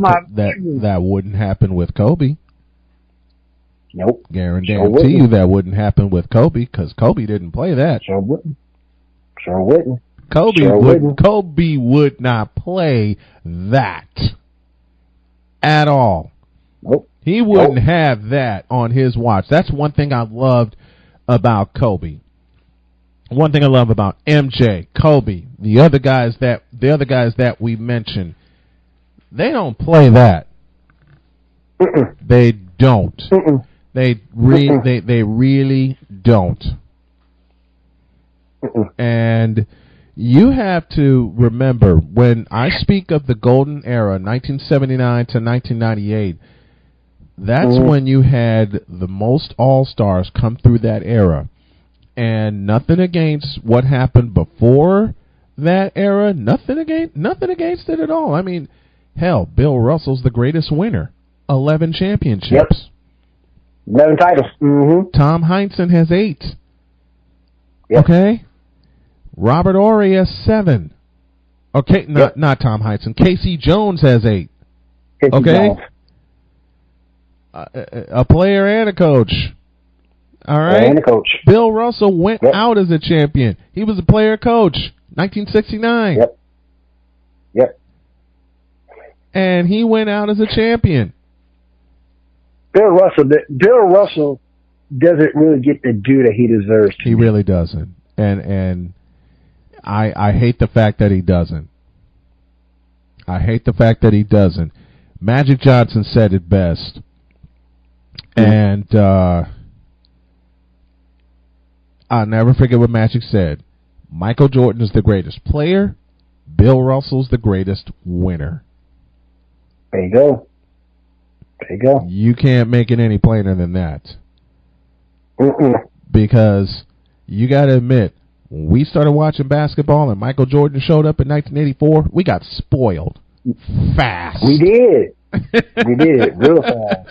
Real fast. We got real fast. We got spoiled. We got spoiled with the Showtime Lakers, Bird, McHale, and Robert Parrish. All right. Mm-hmm. Julius Erving, Maurice Cheeks, and Andrew Toney. And yes, I'm mentioning Andrew Toney in this conversation. Ain't no wrong with that. I it know. won that title. And who doesn't how can you forget Andrew Toney on that 83 Sixer team that was coached by one of the best in Billy Cunningham? Yep. Yep, exactly. That title they won was legit too. Yeah, it was. Oh, you want a forward that's better than LeBron? That should be, and I believe he is in the Hall of Fame. How about from that 83 Sixer team? I'll throw this name at you, and I know I'm going to get a smile from you when I say his name, Bobby Jones. Oh, I remember Bobby. Number 24. That's for Kobe also, because Kobe wore 24. Number 24 for the 76ers, Bobby Jones. Yep, I remember Bobby. Mm-hmm. You can't go wrong with Bobby Jones, man. You can't. I mean, of course, there's some of the ones from the later stages. Mentioned Karl Malone from the Utah Jazz. Mm-hmm. Mentioned Bernard King, spent time in Washington and in New York. How about this name? Former net-turned-Blazer, Buck Williams. But don't get the respect he deserves. He with him, Drexler, Porter, Here's a forward that doesn't get the respect he deserves. How about Terry Cummings? You know what? you got me on that one. How about Terry Cummings? Terry was good. He was really good. What he lacked, maybe in athleticism in his later years. And he couldn't stay healthy. He couldn't stay healthy. That was the problem. I love Terry Cummings. Yeah, when he was in his prime, he was really, really good. Oh yeah, really good. Oh, here's a forward for you from those Bucks teams. Two of them, as a matter of fact. Do you remember a fellow by the name of Paul Pressey? Yep, I remember Paul. Mm-hmm. And how about Jack Sikma? Remember him? Both of them. Mm-hmm. And remember, Sikma was in Seattle for the longest time. Yeah. Sikma was in Seattle for the longest time. Then he got traded to Milwaukee. Mm-hmm. And the one thing he lacked in Seattle, he developed in Milwaukee, and that was a jump shot. Yep. Because how the hell can you explain him shooting threes later in his career? That extended his career by another 4 years because he could shoot. Yep. That's what made AC Green so viable, because he perfected that baseline jumper. The baseline jumper, absolutely. That's what made James Worthy. That's what made James Worthy viable as well. He developed a jump shot. Alex English, he developed a jump shot. Yep. Mark Aguirre, same thing. Mm-hmm. And while I'm talking old Mavericks and old Lakers and old Sonics as well, how about Sam Perkins? Sam was good. Sam was good. How about Sam Perkins? How about Robert Reed from the Rockets? You know what that? I know what that. Oh my goodness, you know, we're back to the day. Oh. Robert Reed. Oh man. Could have hit the How many times have you seen Robert Reed hit that baseline jumper for Houston? Mm-hmm. Right? Yep. How about Kevin McHale? Oh, that's an automatic too. You put him on that low block, it's over. It's over. It's over. It's over. Shaq couldn't even stop him. Nope. Shaq couldn't even stop him. Nope. Shaq couldn't even come up with a way to stop him. AC Green, Green neither. And the thing with Kevin McHale, he will always take an elbow from whatever arm so he can get that separation. So he can get the separation. Absolutely. Yeah. Absolutely. Mm-hmm. That's why they call it a torture chamber. That's why they call it a torture chamber. I wouldn't want to guard him. Automatic too. You hit it, you put him on that next to low block or on that low block. It's done. Automatic too. It's done. It's done. Nobody. Nope. And I'm trying to go back. Barkley couldn't stop him. Rick Mahorn could. Nobody. Rick Mahorn. Thank you for that name, Rick Mahorn. Rick Mahorn. Even Mahorn couldn't stop him. If Mahorn couldn't stop him, it was done. Nope. It was done. It was done. It was the reason why the Celtics was hard to beat back in the day. Mm-hmm. Speaking of old school Celtics, the fellow that backed up Kevin McHale. Remember Fred Roberts? Yep, I remember Fred. He had a few big games for him. Mm-hmm. Mm-hmm. I remember that. He had some big games. He had some big games for the Celtics. Yeah, he did. Yeah, he did. And then he later played for the Bucks. Yeah. And then he later played for the Bucks. Yep, he did. We're having a great time. We're having a great time talking. Back to the game. Yeah, we are. We're having a great time talking old school, paying our tribute to Kobe Bryant with some of the players that we mentioned. William Morgan, the host of the Sports Report, here with me. And while I'm thinking about it, since we're just jumping all over with different positions and different players, I don't even have to mention Michael Jordan. Nah, you ain't got to mention him. Nah.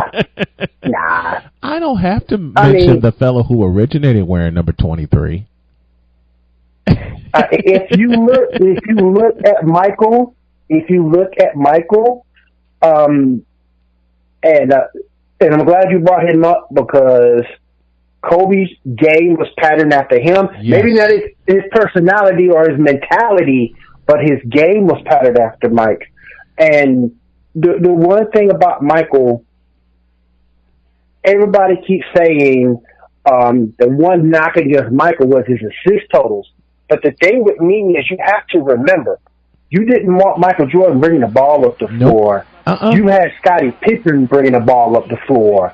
So let's not forget that. And if you put that in context, Scottie would bring it up, give it to Michael, and then from that point forward, particularly when it was crunch time, Michael just took over. Mm-hmm. Just took over. And Michael was legit 6'6". Yes. Yeah, Mike was 6'6". Scotty 6'7". What are you going to do against that pair? A little Kobe Bryant tribute. We go back to 2002, 2003. One of the greatest Kobe Bryant games I ever watched. They're playing the Dallas Mavericks, and they were down by 30. And this is courtesy of ESPN, the NBA, and the Lakers. This is the final sequence. And this is Mike Tirico on the call. 103. The Brian Shaw guy you normally wouldn't be concerned about, but he's hit 2 in a row, so you better be cognizant of where that veteran is. Kobe's hands, 8 to go. Bryant's had an unbelievable quarter. He spins, he shoots. Lakers lead! Timeout time! 8.4 to go! They won that game 105-103. That was the game winner. Mike Tirico on the call. Wow. This is what's missing in the Here it is again, folks. Better be cognizant of where that veteran is. In Kobe's hands, 8 to go. Bryant's had an unbelievable quarter. He spins, he shoots. Lakers lead. Timeout, Mavs. 8.4 to go.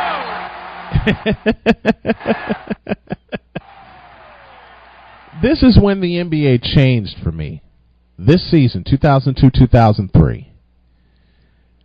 And I hate saying it like that because it just went down after that as far as I'm concerned. Am I saying the wrong thing here? No, I don't think so. I just think the way kids after that point looked at the game changed. Mm-hmm. I think that when kids looked at the game, they looked at it from a superficial standpoint. Right. I want to be able to dunk. I want to be able to shoot the three. But the thing that wasn't so sexy for them to learn after that point, that generation had, was the fundamentals. Right. And say that word again for me, please. Say that word again. Fundamentals. I'm sorry, did you say fundamentals was missing in today's NBA? Yes. I've been saying that for years, and it's the truth. Matter of fact, let me go back to 2004, since we're paying tribute to Kobe with an old school conversation. This is Game 2, NBA World Championship Series 2004. Doc Rivers and Al Michaels on the call, clip courtesy of ABC and the NBA. Mm-hmm. Detroit 89, Lakers 86. We're at the Staples Center. 8 seconds left, clock running, and then this happened. And everyone is paying attention to Kobe Bryant. They start with Shaq. He gives it to Walton. Here comes Kobe. Less than 5 from way outside. Got it! Oh, man! With 2.1. And the Staples Center exploded.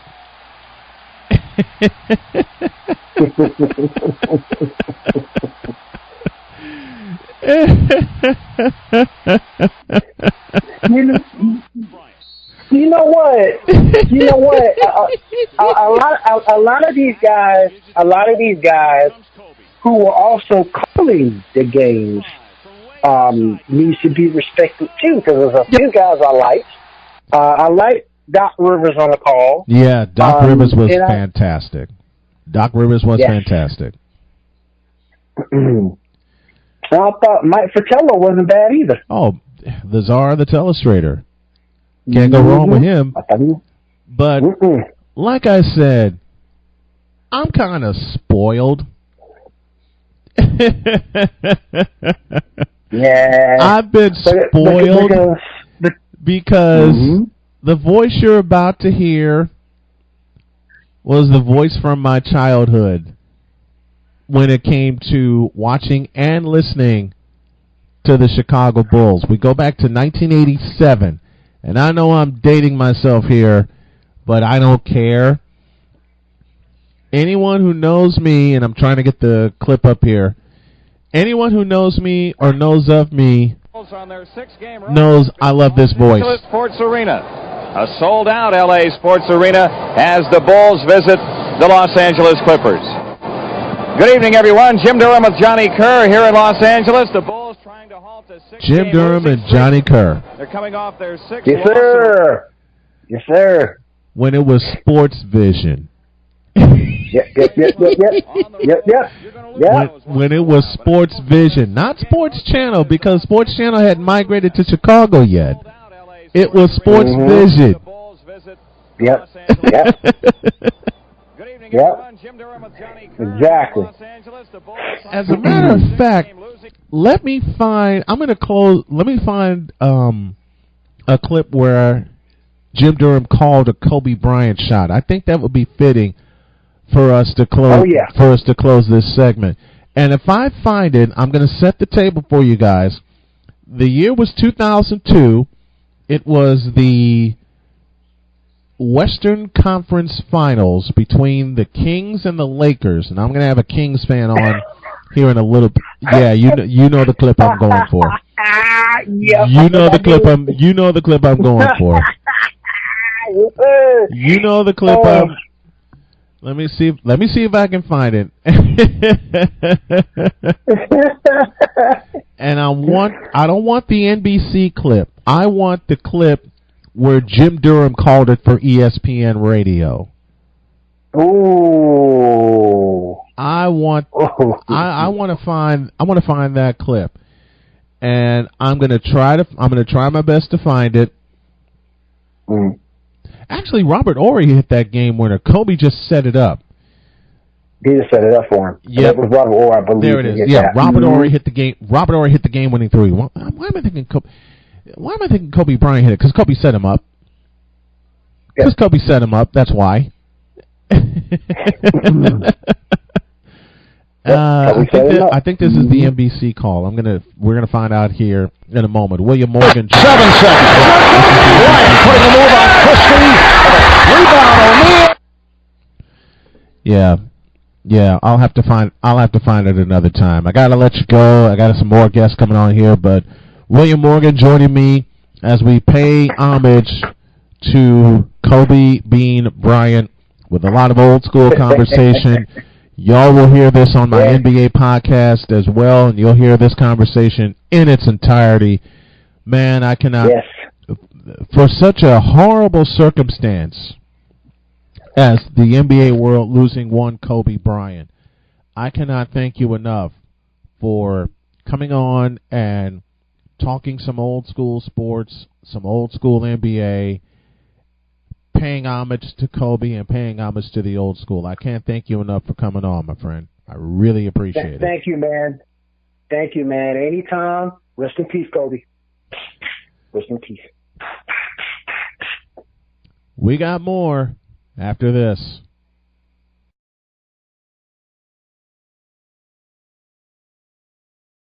Welcome back. We are doing what's going to wind up being a week-long tribute to Kobe Bryant, and I had William Morgan on. We mentioned a lot of old school names in his honor and talked some basketball. I now welcome Cole Johnson, the man in charge of Cole Sports, and I give you the floor first, my friend.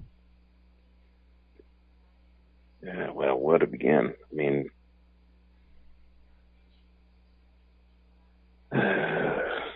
the dude was a basketball ingenue. I mean, we saw his greatness, his boldness, all the way back to, the 1997 playoffs, 98 playoffs, I'm sorry, when he shot those air balls and people were teasing him, but it was more of a lesson for him. And it's like, oh, okay, I get it. And then we saw his dogmatic personality and temperament just permeate the rest of his career. And he just had this will, this will of, you just aren't going to outwork me. And things about him were legendary. The fact that, people would think that they would be at the gym like 5 a.m. and they would get there and the dude is dripping in sweat because he's already worked out for 2 hours. Yep. Or the fact that he would just do shot after shot after shot and work on his game every single year and work at different parts of his game. Mm-hmm. And no matter what, if it was playoff disaster on the field or drama with the team or his rape trial in Colorado, he had this persevering spirit. He just persevered, and no matter what, it just always shone through.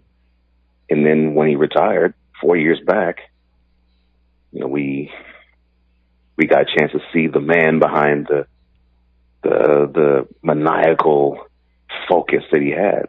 That this guy had a sense of humor, and he was reflective, and he was sensitive.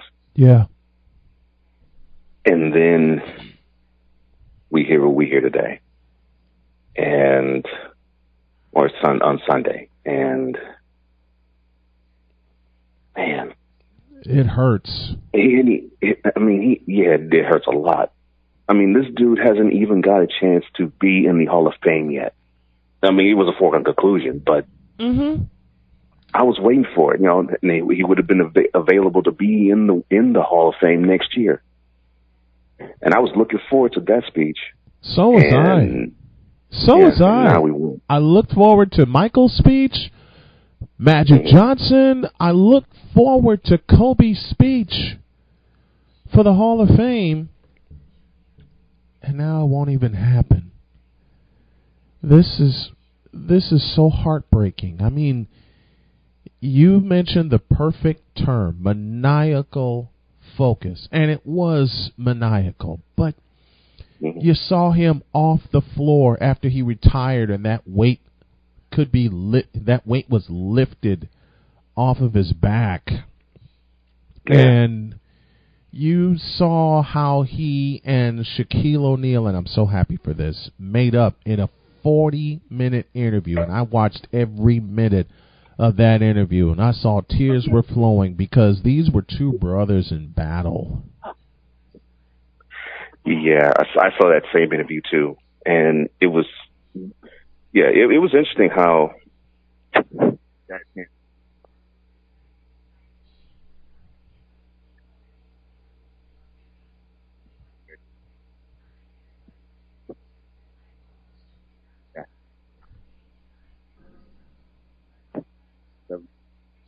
he not be the guy then. Yes. But the telling story was after they won their first championship in 2000, Shaq was like, look, I had the idea, I had the mentality if I can just go ahead and rest. And he said, and that just pissed me off. Because his mindset was, I want to crush everybody at all times. Yep. I don't care if it's July. I don't care if this is the off season. I want us to be focused on the next championship, if it's not this one, starting the day after the parade. And and he was only at that time 21. Yes. And he was 21. He had that I want to slit your throat mentality. Kind of reminds you of another legend, doesn't it? And to always poke fun at a Kobe fan, I always say, look, I have mad respect for Kobe. Yes, I do. Mm-hmm. And if you're ever going to ask me and compare which one of the two though I like more, look, Kobe on his own did great things. Jordan, of course, on his own did great things too. Yes. And I said, look, there is no question that Kobe patterned a lot of his game after number 23 in the Bulls jersey. I say, if you're going to ask me to take which one I'm going to take the original because I don't do clones. But if ever there was a guy who could have, I guess, made the passing of Jordan's career into retirement easier to handle, it was him. Yes. It was him. And we got a chance for the following 13 years after Jordan's retirement, to really understand the greatness of Jordan, because here's the greatness of this guy. So great that he had 2 numbers for a team retired. Yes. I mean, that's just how great he is. And he ended his career with a 60-point game. And the way his teammates celebrated around him, you would think they'd won a championship. But that's how you go out. But that's how you go out. That's exactly how you go out. 20th year, normally it's like, okay, bit minutes. Mm-hmm. You may see a greatest hit every now and then. With him, you may see a drive down the hole for a dunk. You may see a fade away. You may see one of those fancy passes he would throw every now and then. Yep. You may see a chase down block, which he did every now and then himself. He did. You saw all of that in that final game, and it was just amazing to me. I was like, this guy, you would think he would rethink retiring. That's how good he looked, and that's how good he was all throughout his career. Absolutely. He was just so stellar, you know what I mean? And it was just excellence on display every time you saw him. And I remember like a year ago, I had to go back and remind myself of the greatness of one Kobe being Bryant, and I would see, and I think if I'm not mistaken, it was like a 5-minute clip of final shots he took and hit. Not even thinking about the final shots he took and missed. The final shots he took and hit. That was like 5 minute long. Yeah. Oh yeah. Footage. I'm thinking, doggone, this man was phenomenal. It was phenomenal. And then once he retired, we saw the passion, we saw the emotion, and then we saw the other parts of humanity come to floor. Like, the guy spoke fluent Italian. Yep. And we knew that he grew up in Italy, but we didn't know how extensive Italy was. And we learned in his retirement, oh man, that dude flows. Yes. in all things Italian. Speaks it fluently. And other stories came to not only he spoke Italian, he spoke Spanish when Paul Gasol was a teammate of his. And he spoke, I forgot the guy, but he spoke Slovenian. I'm thinking, how in the world? Slava Medvedenko. Yeah, Slava Medvedenko. Learned guy, intelligent guy, along with the fact that this dude was an on the court savage. He was a killer on the basketball court. He was a man off it. With his family, and I'll never forget that last night where they celebrated him at the Staples Center. His wife, his daughters were all there, and 20,000 people chanting his name. The clip I'm going to play right now, I introduced this earlier. This is courtesy of ABC. I want to get all the courtesies out. This is courtesy of ABC. The year was 2004. The opponent was the Detroit Pistons. Game 2 of the World Championship Series, and this happened. O'Neal, and of course Bryant. And everyone is paying attention to Kobe Bryant. They start with Shaq. He gives it to Walton. Here comes Kobe. Less than 5 from way outside. Got it! Oh, man! With 2.1. Oh, to be there in person for that one. I was thinking about that clip, and the one thing that just rang true to me is, man, you know a lot more about a person in defeat than in victory. And here, that was the first of his 2 defeats he took at the highest level. Yep. And the dude just was like, I'm going to do it. And he took those losses 4 years apart. 2004 against the Pistons, 2008 against the Boston Celtics. He just had that mentality. I'm going to do this. I'm going to win that brass ring, and I'm going to do this. If I had to do this without the guy who was considered the most dominant player of that era, then I'm going to do it. I actually would prefer to do it that way. And he did it twice. And then, and people were trying to label him that he didn't have it in him, that he needed someone like Shaq to win chips, and in between the 2004-2008 seasons, the dude went on in 2000, I think it was 2006, he went on a scoring tear, marked by the 81-point performance against the Raptors. 2006. He just wowed you with everything that he had in him. Almost brought the team back from 3-1 deficit in the playoffs. I mean, and that's just in between the 2003 championship and the 2009 championship. And it just let you know that this guy was a straight up champion, no matter what you thought of him, no matter how you tried to down him or slice him, no matter how you dissected this game, the dude was a champion from the word go. And the championship he won in 2009. That's when I had my total respect for him. Yeah. Just go all the way up to the top. Where I said, you know what? Whatever this guy does, I don't care what anyone says negative about him. You can't say anything to dude. He's seen it all and he's done it all.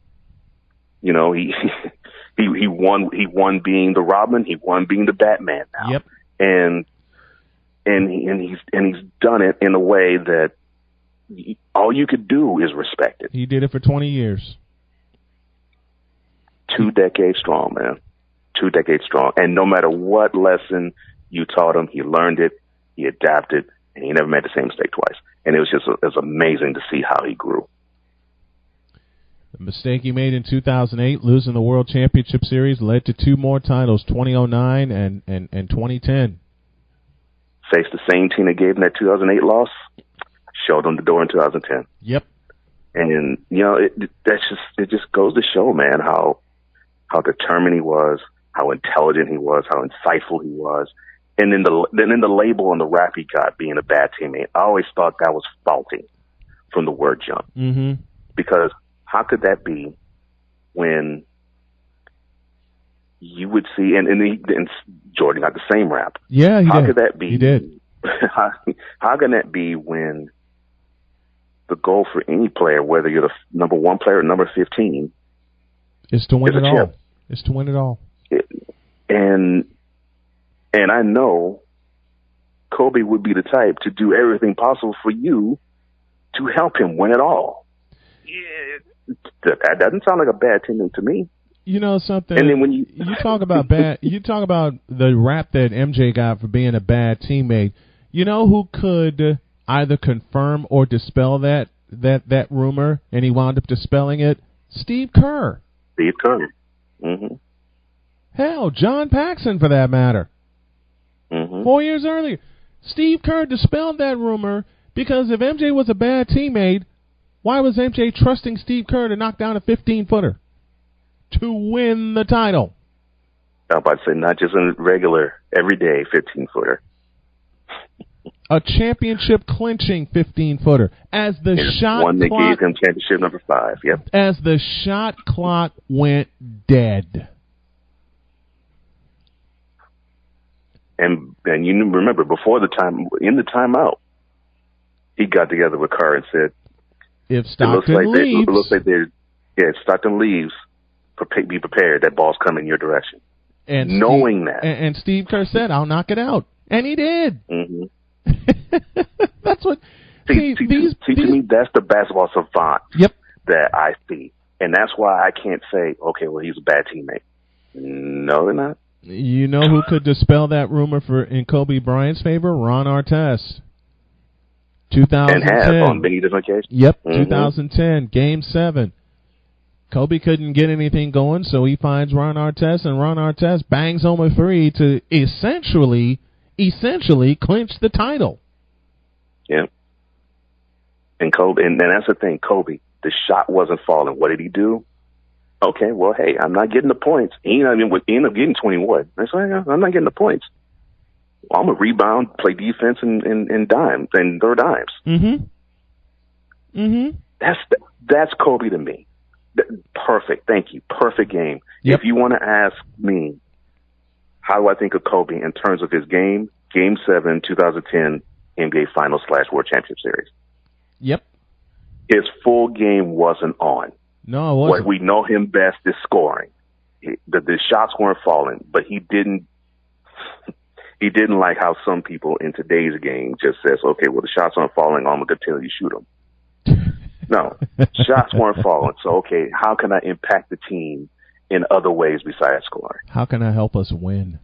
How can I help us get through the final 2 minutes and get us to that title? And he hit a big-time shot down the stretch, too, in that game. He really did. But his mindset was, I don't care if I have to score 40. I don't care if I have to do 10 dimes. I don't care if I have to do 10 assists.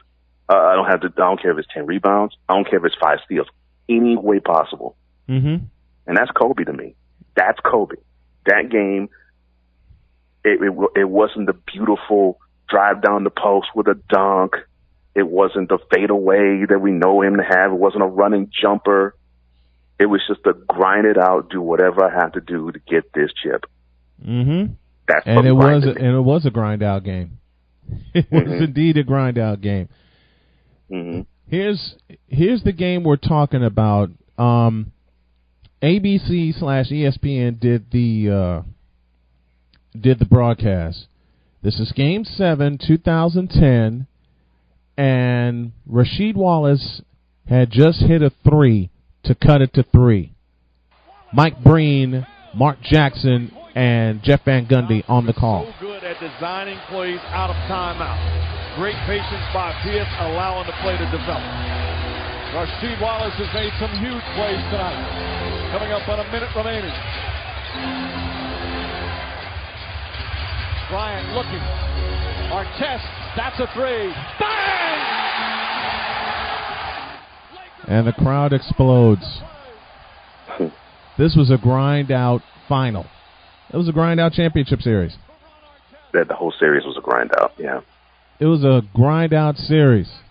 But that right there illustrates players like Kobe, like MJ, that trust their teammates. Trust their teammates. It's crazy that there's hardly any trust in teammates anymore. But Kobe would be the first to tell you he trusted his teammates. You know, and like I said, that game right there. Game 7. Yeah. If there were any time that he would say, you know what, nobody's shooting but me, that would be the game. But that's not the attitude he took. Mm-mm. And so, you know, to me, like I said, the 2009 championship, that was one of those where I said, you can't say anything bad to me about Kobe. That one, I was like, if I had to pick a game that describes Kobe Bryant to me, it's that one. Yeah. And that's like, that's the one game. And that's there's not much more that can be said, folks. Cole Johnson joining me as we continue our tribute to Kobe Bryant. Thanks a lot, my friend. Appreciate it. No problem. Thank you, man. Thank you for the time. Wow. Yeah. Got more coming up in just a little bit. Stick around, folks.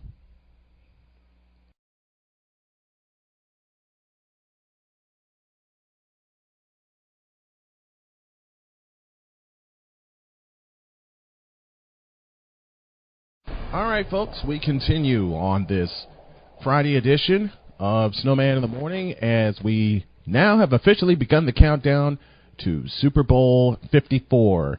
And as my giddiness decides to go through the roof, I welcome Mike Debate of Full Press Coverage to help break this down. We got about a week's worth of stuff to break down. How are you, my friend?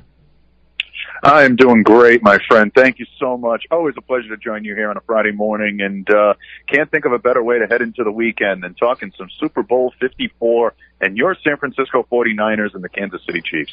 The Chiefs and the 49ers are going to be a fantastic matchup. As I mentioned, we officially will start the breakdown now, but before we get to that, a retirement has taken place. Eli Manning has called it a career after 16 years with the New York Football Giants, and you can say what you want about the numbers not being Hall of Fame worthy. That's bogus. I believe Eli is Hall of Fame worthy.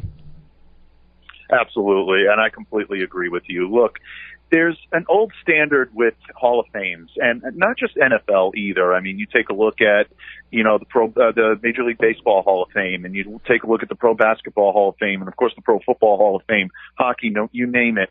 There's usually a standard where you take a look at a player and say, okay, well, if he was a dominant player in his generation for at least a few seasons, then he has the right to be enshrined in the Hall of Fame. Well, I think there's a lot of ways that you could define dominant player. You look at the seasons that Eli had in 2007 and in 2011, and those are painful memories for me to bring up here, my friend. But you have to give credit where credit is due. Eli was phenomenal in both of those seasons. In each of those Super Bowls, Eli made two of the greatest throws I've ever seen any quarterback make. Not just Eli for himself, but any quarterback. The completion to David Tyree still hurts me to this day, Brian, but it was an amazing throw. He was able to evade the defender, and he was able to have the presence of mind to get the ball downfield and find an open man. the throw to Manningham, to me, I think is a hallmark to me in 2011. To me, that is the greatest throw I've ever seen Eli make, and one of the greatest throws I've ever seen any quarterback make. To me, on those merits alone, he's a Hall of Famer. But you take a look at the road he used to get to those 2 Super Bowls, the runs that the Giants went on. These were teams that did not necessarily wow the competition during the regular season. Finished strong, sputtered a little bit early on in the season, and a lot of people didn't think in both of those seasons that the Giants would make much headway. They did. They strung together wins at the right time, and they played and they peaked at the right time. And one of the big reasons why is they were led by Eli Manning. So you look at the statistics, yes, middle of the road sometimes, passing yards, touchdowns. He still ranks fairly high. Some of that is, based on longevity. 117 record, 117 and 117, 500. I guess very fitting for Eli's legacy. But in terms of what he did in the postseason and how dominant he was in those 2 seasons that the Giants won the Super Bowl, I don't think there's any question. He deserves to be enshrined, and I believe he will be. I believe he will get into camp. Well, on the second of those 2 Giants Super Bowl wins under Eli Manning, he had to go through my 49ers, and he took the 49ers to overtime, got the game-winning field goal before he faced the Patriots at Lucas Oil Stadium in Indianapolis. So because of those 2 wins, I believe he will be enshrined also. Speaking of enshrined, I had the wonderful opportunity to be on Crossover Wednesday on Locked On Patriots. And from what you tell me and from what I've been hearing just in the past couple of days, there's a lot of Patriots rooting interest for Super Bowl 54. There is. There's a buzz up here in New England, and it's something different than what we've seen in years past. Obviously, the Patriots are usually making preparations to be in this game. I actually wrote a little piece, earlier on, in the week about Stephon Gilmore and Matthew Slater being down in Florida for the Pro Bowl, and I said it's not usual that we see Patriots in the Pro Bowl. They're usually making other plans this time of year. But, there's definitely a rooting interest, and it does begin and end with Jimmy Garoppolo. And look, there are some up here that'll tell you that, maybe we don't want to see Jimmy win it because it would be a sign that maybe the Patriots gave up on him too quickly and maybe they made the wrong decision. Now, folks, the Patriots didn't make the wrong decision by holding on to Tom Brady. They went to 2 Super Bowls, won one of them. I don't think the Patriots are regretting that decision. Same, though, when it comes to the San Francisco 49ers. They are looking at it as they got their franchise quarterback, the guy that's led them to this point. And yes, I know it's been the strength of the defense, the strength of the running game, but Jimmy Garoppolo has had a big, plus for that as well. So the 49ers they're a likable team up here in New England. They do remind, I think, a lot of Patriots fans of the New England Patriots. And we've talked about the parallels between these 2 teams. That's not just the Jimmy G connection. That's the defense, the way they play, the front 7, the linebackers, the secondary, all using that to get to where they need to be. The way they use the fullback, the use of special teams, the running game being such a complementary piece. We look at all of those similarities and we say, you know what? This is a team after our own heart. There's also the factor that the Kansas City Chiefs came up here in Foxborough and they beat us early on in the season, which a lot of people are pointing to as really the turning point in the Patriots season. That game goes the other way. We could have had a whole different circumstance in the AFC. Credit the Chiefs. They came up here and won a very tough game against the Pats. So there's still probably a little bit of that, but the finger on the pulse right now is definitely beating in tune with the San Francisco 49ers. And I think, my friend, you've got a lot of support up here in the New England area for the 49ers. And I said in April, and you were on this program with me when we were covering the draft, that the 49ers are going to be the team to watch. And I also said that I wouldn't be surprised that they would be the team to represent the NFC. And you quickly jumped on board with me. A lot of people were afraid to. Well, looky here. Look who is in Miami representing the NFC. Absolutely. And I give you all the credit in the world, my friend. When you first said that, I was initially looking at it and saying, well, I think they're going to have a nice season. I think they'll surprise a lot of people. I was a little reticent to say that they were going to be the team that would represent the NFC. Then I watched this team in training camp, and I watched them emerge through the preseason, and I watched them start into the regular season. And once you saw what this team was capable of playing like, Then all of a sudden, that prediction became a very realistic one to me. And not only realistic, but it also became likely. I really loved what I saw from the 49ers. You pointed out a lot of the intricacies of what they've done, both on defense and on offense in the running game, particularly their reliance on guys like Tevin Coleman and Matt Breida. And, now we're seeing Raheem Mostert come into his own and play very well. These are teams that have the ability to take games over in so many different ways. And you made this point yesterday when we spoke on Locked On Patriots. The 49ers can beat you in so many ways. That's one of the big keys to why they've been so successful. They can win a game in the trenches and grind out a running game and, grind out a very close, hard-fought game where the defense needs to step up big and make big plays. They can win in a blowout fashion. We saw that in the NFC Championship game, which not a lot of people expected. They thought it would be a very tough matchup between them and Green Bay. With the exception of a little bit in the third quarter, San Francisco dominated that contest from start to finish. So they're capable of beating you in so many ways. And I think that started when this team started to come together and you started to see not only the positive attitude that they had, but they had the ability to back it up on the field with the personnel and the skill level they've developed. Let's look back at Week 17, and I had you on for a Saturday special to do our picks. And the last game we picked was San Francisco at Seattle. Seattle was the overwhelming favorite with the fans, but I will tell you something. You and I both believed in the 49ers even before we made our picks. They were due to beat Seattle in Seattle, getting that win in the Pacific Northwest, getting the number 1 seed, also that very important bye week, as well as clinching the NFC West. That was huge for San Francisco because they got healthy at the right time. Absolutely, and that bye week was so important, and San Francisco played exactly that way throughout that game. They knew they needed it. They were not going to be denied, and they got it.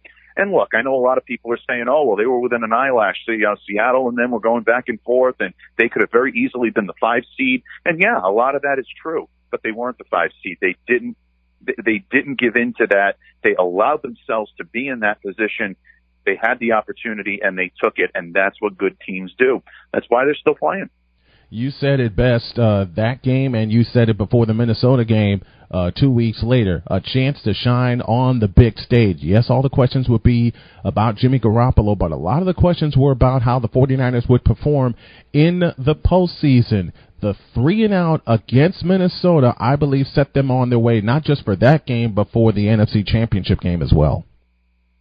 Yeah, it truly did. It set the tone. It let everyone and put everyone on notice that this team was a different breed. They were a different type of football team. And again, they could beat you in a lot of different ways, but when it comes down to it, they simply know how to win football games. It's not about finesse. It's not about strength. It's not about this style versus that style. It's about winning football games. That's what teams do that are able to play deep into the postseason. Teams like the New England Patriots, the Pittsburgh Steelers years ago, teams like the old 49ers back in the 80s, they ground out those victories and they knew how to win in so many different ways. You'd look back at some of those games and say, wow, I thought the 49ers were an offensive, I thought they were an offensive finesse team. How did they win that game in the trenches? Well, you look at it and you look at coaching. You look at the personnel that they've developed and guys that could do it all and contribute and make big contributions. Again, I think that's one of the big reasons why you're seeing a lot of Patriots fans look at the 49ers and say, I see a lot of New England in this team, because it's very similar. Especially, we've talked about the use of the fullback and how the Patriots are so, I don't want to say dependent on the fullback, but I mean, they're so reliant on the fullback to make big contributions. San Francisco brought that in very, very good this year, and they absolutely use that. Special teams is such a big key, having a strong kicker and a guy like Robbie Gould. These have all given the 49ers an opportunity to be the best team in the NFC, and credit them. They haven't just had the opportunities. They went out and took it every single time. It's not a rhyme or reason that teams like that are usually the last team standing, and they're the last. They're the last of the two that are standing in the NFL right now, and for good reason, my friend. You mentioned a very, very key position, the fullback. Back in the day, it was Tom Rathman. Later on, it was William Floyd. Now it's Kyle Juszczyk. He has not touched the ball in 2 games, but in 2 games in the postseason, he has made a huge impact, allowing the 49ers to run for almost 500 yards in 2 games in the playoffs. The fullback is such a key when you want a strong running game, especially a running game where you have many versatile backs that can hurt you. Again, I bring it back to the New England Patriots because it's something that is in my blood. But you look at the way the Patriots won in the postseason last year. They ran the football, and they ran the football very effectively. They ran with a 3-headed running monster of Sony Michel, Rex Burkhead, and James White. Yep. You look at the way those guys are predicated, and it's not a big surprise that they had a very solid fullback, somebody they missed dearly this year in James Devlin. That was a big loss for the Patriots, one of the big reasons why their running game could not get on track. People point to the offensive line all the time. It wasn't like that. It was a lot of it was because Devlin was not there, throwing the blocks, getting the key runs, being able to put his head down and power through, especially at the goal line, to make key plays. You mentioned Ustek, and that's something that the 49ers have done this year. Yes, he hasn't touched the ball a whole lot in the last couple of games, but he's been involved in every one of these running plays. Look at and looking at the All-22 and looking at the game film from the NFC Championship game, he's in there making blocks. He's doing things that make this team go, that make this team be able to be the running juggernaut they are. It's such a key part of an offense that is built to win in the postseason, and the 49ers are playing that better than anybody right now, in my opinion, in the NFL. The Kansas City Chiefs are the AFC champions. They face some tough defenses in the AFC, including Tennessee, and they faced Baltimore in the regular season, including Houston, but I don't think that even the Chiefs have seen a defense this ferocious. No, they haven't, and that includes the New England Patriots defense, which was, top ranked for a number of weeks this year in the NFL. But 49ers have health on their side, and they also have youth on their side. That's something that the New England Patriots, Baltimore Ravens, Tennessee Titans, no matter which defense you throw at the Kansas City Chiefs, they haven't been able to find that guy that could match for match with some of the speedy receivers. New England has a very good secondary, but with the exception of Stephon Gilmore and then having to throw J.C. Jackson out there weren't a lot of guys that could cover. Patrick Chung was injured for most of the season, so it made it difficult for them to defend the tight end with Travis Kelce. San Francisco doesn't have that problem. They have a deep safety core. You can definitely expect them to throw the safeties on Kelce and try to contain him. You have speedy corners and you have cover corners, guys that can play in the cover schemes in zone and guys that can play man coverage that should be able to match up with a lot of what Kansas City brings to the table. That's a very tough offense. I mean, you go up and down and you take a look at Tyreek Hill. You take a look at Sammy Watkins. You look at Mecole Hardman. Those are just 3 of the guys. They have other guys that can hurt you as well. Absolutely. And then you look at the running game, which is almost never mentioned with Damian Williams. Oh, and let's not forget Patrick Mahomes. He can tuck and run as good as anybody on that team as well. So there's a lot of weapons and a lot of ways that Kansas City can hurt you. But the problem is that they're running into is San Francisco has a defense that matches up so well with what Kansas City does well.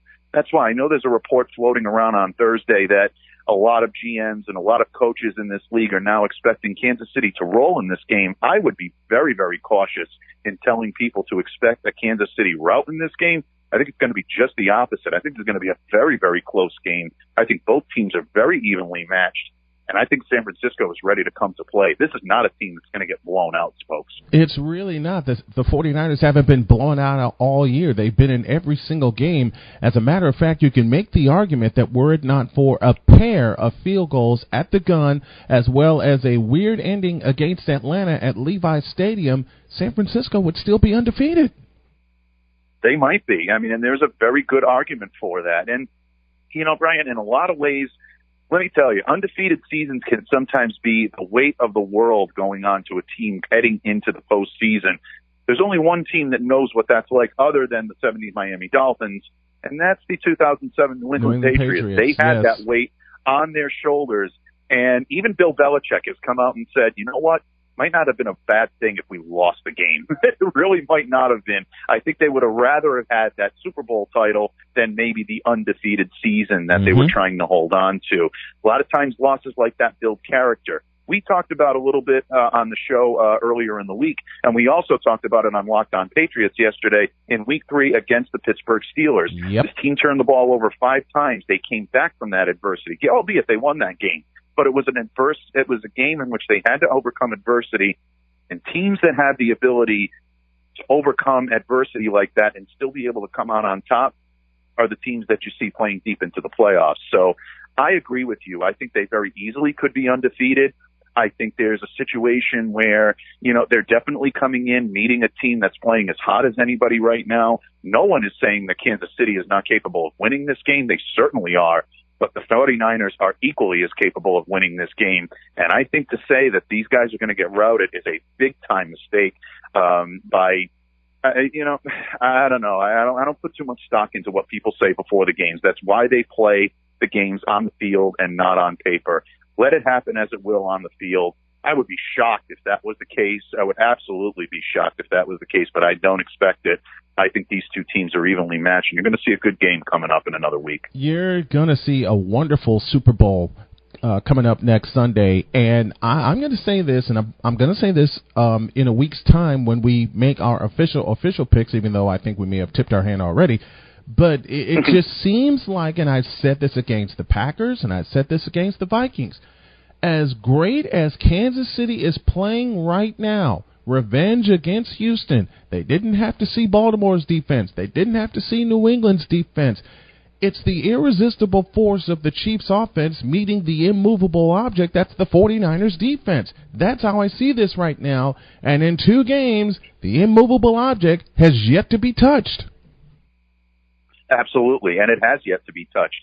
And look, going into the Super Bowl last year, when you take a look at the Los Angeles Rams and the New England Patriots, 2 teams facing off, everyone expected this to be an offensive juggernaut. The Patriots were going to come in. They were running the ball well. They were hanging a lot of points up. They put up a lot of points against the Chiefs.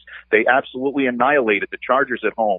These guys were capable of scoring. Rob Gronkowski was going to go off. He was healthy and everything was going to be okay. Look at the other side. Jared Goff is going to put up a lot of points. Todd Gurley is going to be back to form. Brandon Cooks is going to get in the open, and he's going to be able to make plays. They expected a huge offensive output from both teams. New England won that Super Bowl 13-3 on the strength of defense. And credit the Rams. They played well defensively in that game, too. Just the Patriots played at another world level when it came to defense in the Super Bowls. Defense wins championships, folks.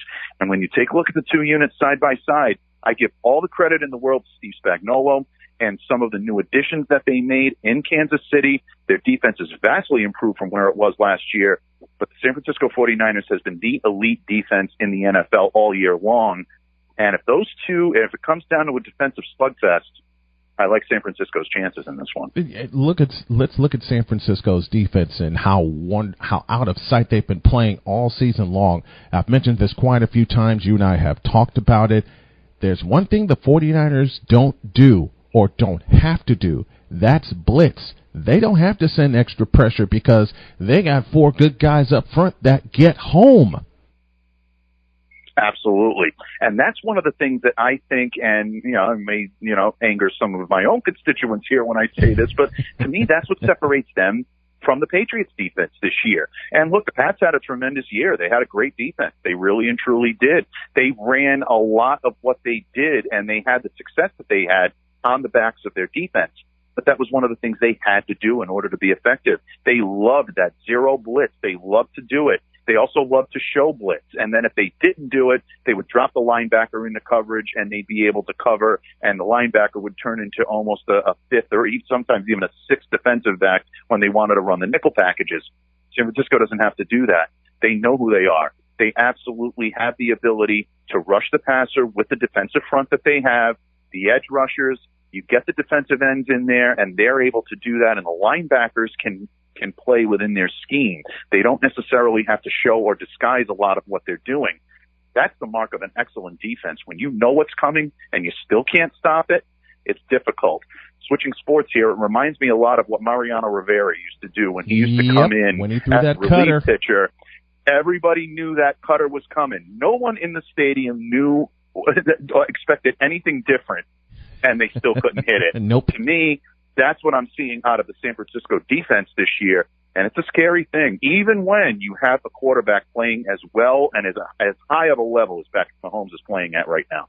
And, having this kind of season, going from 4-12 to 13-3, I mentioned the Pittsburgh game being a turnaround game for the 49ers. Look at the middle of that stretch. They beat Pittsburgh, committing 5 turnovers. They come home and they blast Cleveland on Monday night, and then they go to Los Angeles and shut them down. Those 3 games got them on their way, and I believe it also got the 49ers prepared for that unbelievable gauntlet they had the second half of the year. It did. And moments like that test you for battle. And that's exactly what a good team will be able to do. I watched the Patriots do it last year. They had a stretch where they played an unending, basically they played contending team after contending team, road games, and a lot of people said, oh, this is where they're going to falter. This is where they're going to drop a few, and they would win those games. Then there were a couple of games that a lot of people didn't expect them to lose, and they lost, such as the games to Pittsburgh and Miami last year. Saw something very similar with the 49ers this year. Mm-hmm. Not everybody expected them to lose that game against Atlanta. I think a lot of people were surprised by that. But when you looked at it and you looked at the effort and how they played and some of the mistakes, the mental mistakes that were made in that game, you looked at it and said it's uncharacteristic for this team. They just had a bad day. It's one of those things. And Atlanta came in, pumped up to play, ready to play, and they were ready to take it to them. So, credit them, chalk it up. You learn from it, and you move on, and that's exactly what San Francisco has done this year. I give so much credit to Kyle Shanahan for having his team ready. Every single time he's needed to have them ready, they've been ready, and they're going to be ready in this game coming up for the Super Bowl. He's going to have this team clicking on all cylinders. So will Andy Reid. There's no question about it. He's been waiting a long time to get back to the big game. Kansas City's pumped up. They want to win it for him. This is going to be a great game coming up. I mean, really, in my opinion, these two are the best teams in the NFL this year, albeit respect to the Baltimore Ravens. I know they had a great season. Respect to the Saints and the Packers and the Seahawks and teams that had very good seasons. But these two teams are there because they deserve to be. They're the two best teams on either side. And I think in this year's Super Bowl, you're really going to be up for a great contest. This is going to be a fun one to watch. These are the two best teams that are in the Super Bowl, and they've proven it all season. They've proven it throughout the playoffs. Looking at Kansas City, down 24-0 to Houston at home, quiet Arrowhead Stadium, and then you blink and it's 28-24 Kansas City. You look at the TV, as my wife and I did, and you're just sitting there going, what the hell happened? I'll tell you what happened. Patrick Mahomes and that Chiefs offense got mad. Absolutely. They truly did. And they proved again, and we talk about the San Francisco 49ers being able to beat you in a lot of different ways. Kansas City Chiefs offense can beat you in a lot of different ways, too. They proved that they can do it through the air. We know that Mahomes is a prolific passer.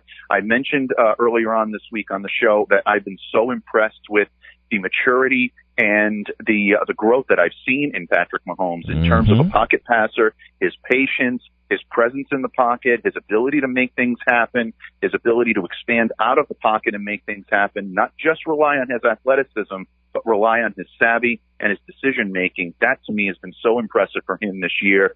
He's also capable of running. We saw that. That run play down the sideline, that changed the complexity of the game. If he doesn't make that, or if that ends up falling flat, all of a sudden Tennessee has some momentum. You don't know how these things can turn out. Momentum is such a big part of success in the NFL. Credit the Kansas City Chiefs. They saw the opportunity to take the momentum, and they did that. Now, I think it's going to be a little bit tougher for Mahomes to make runs like that against this San Francisco defense. I would caution him to do that because these guys are they're not shy about throwing their weight around a little bit, legally, of course, but they'll give you a shot if you need to. So, I mean, there's a little bit of a heightened, I think, alert on his part to do that. They're going to have to make some adjustments, just like San Francisco is going to have to adjust a little bit to account for some of the speed that they're going to see. It's going to be a real chess match, and to see these guys go back and forth, it's going to be something special to watch. Our breakdown of Super Bowl 54 will continue next week. Mike Debate will join me both Wednesday and Friday, and don't forget on Sunday, the time is coming soon, where I will host my first ever Super Bowl special. The San Francisco 49ers and the Kansas City Chiefs battle for the Lombardi Trophy at Hard Rock Stadium. And I'll throw this stat out there right now. The 49ers are 2-0 in Joe Robbie Stadium. They won Super Bowl 23 and they won Super Bowl 29. This is their third trip to Miami. So you got to throw that in there too. We'll continue our breakdown next Wednesday. You can catch Mike Debate on Locked On Patriots every single day for your favorites and Patriot news and news notes and the occasional opinion. It's Locked On Patriots. Search Locked On Patriots on your favorite app, and you can find this man also on full press coverage. A proud carrier of Snowman in the Morning. I am so pleased and I am so excited for full press coverage to be one of the first indicators of Snowman in the Morning. Great to have you on as always, my friend. Always a pleasure, buddy. Have a great weekend with you all next week. And to join you on the Super Bowl pregame, it's going to be a blast. Really looking forward to the week ahead. It's going to be a fun one. All right, my friend. Thank you very much. I truly appreciate the time. Anytime. Always appreciate the platform, buddy. Take care. We got some more coming for you after this. Snowman in the Morning, back in a flash.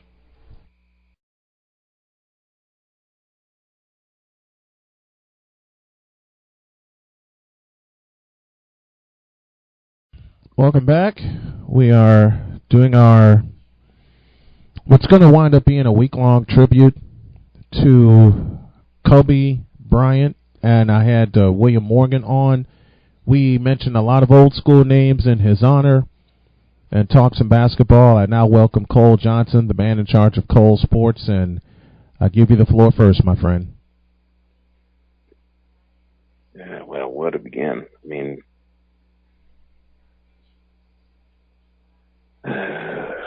mean, the dude was a basketball ingenue.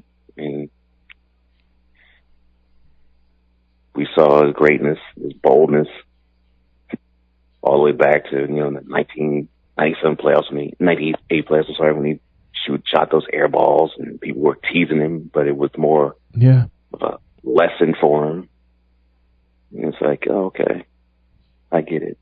And then we saw his dogmatic personality and temperament just permeate the rest of his career. And he just had this will of, you just aren't going to outwork me. And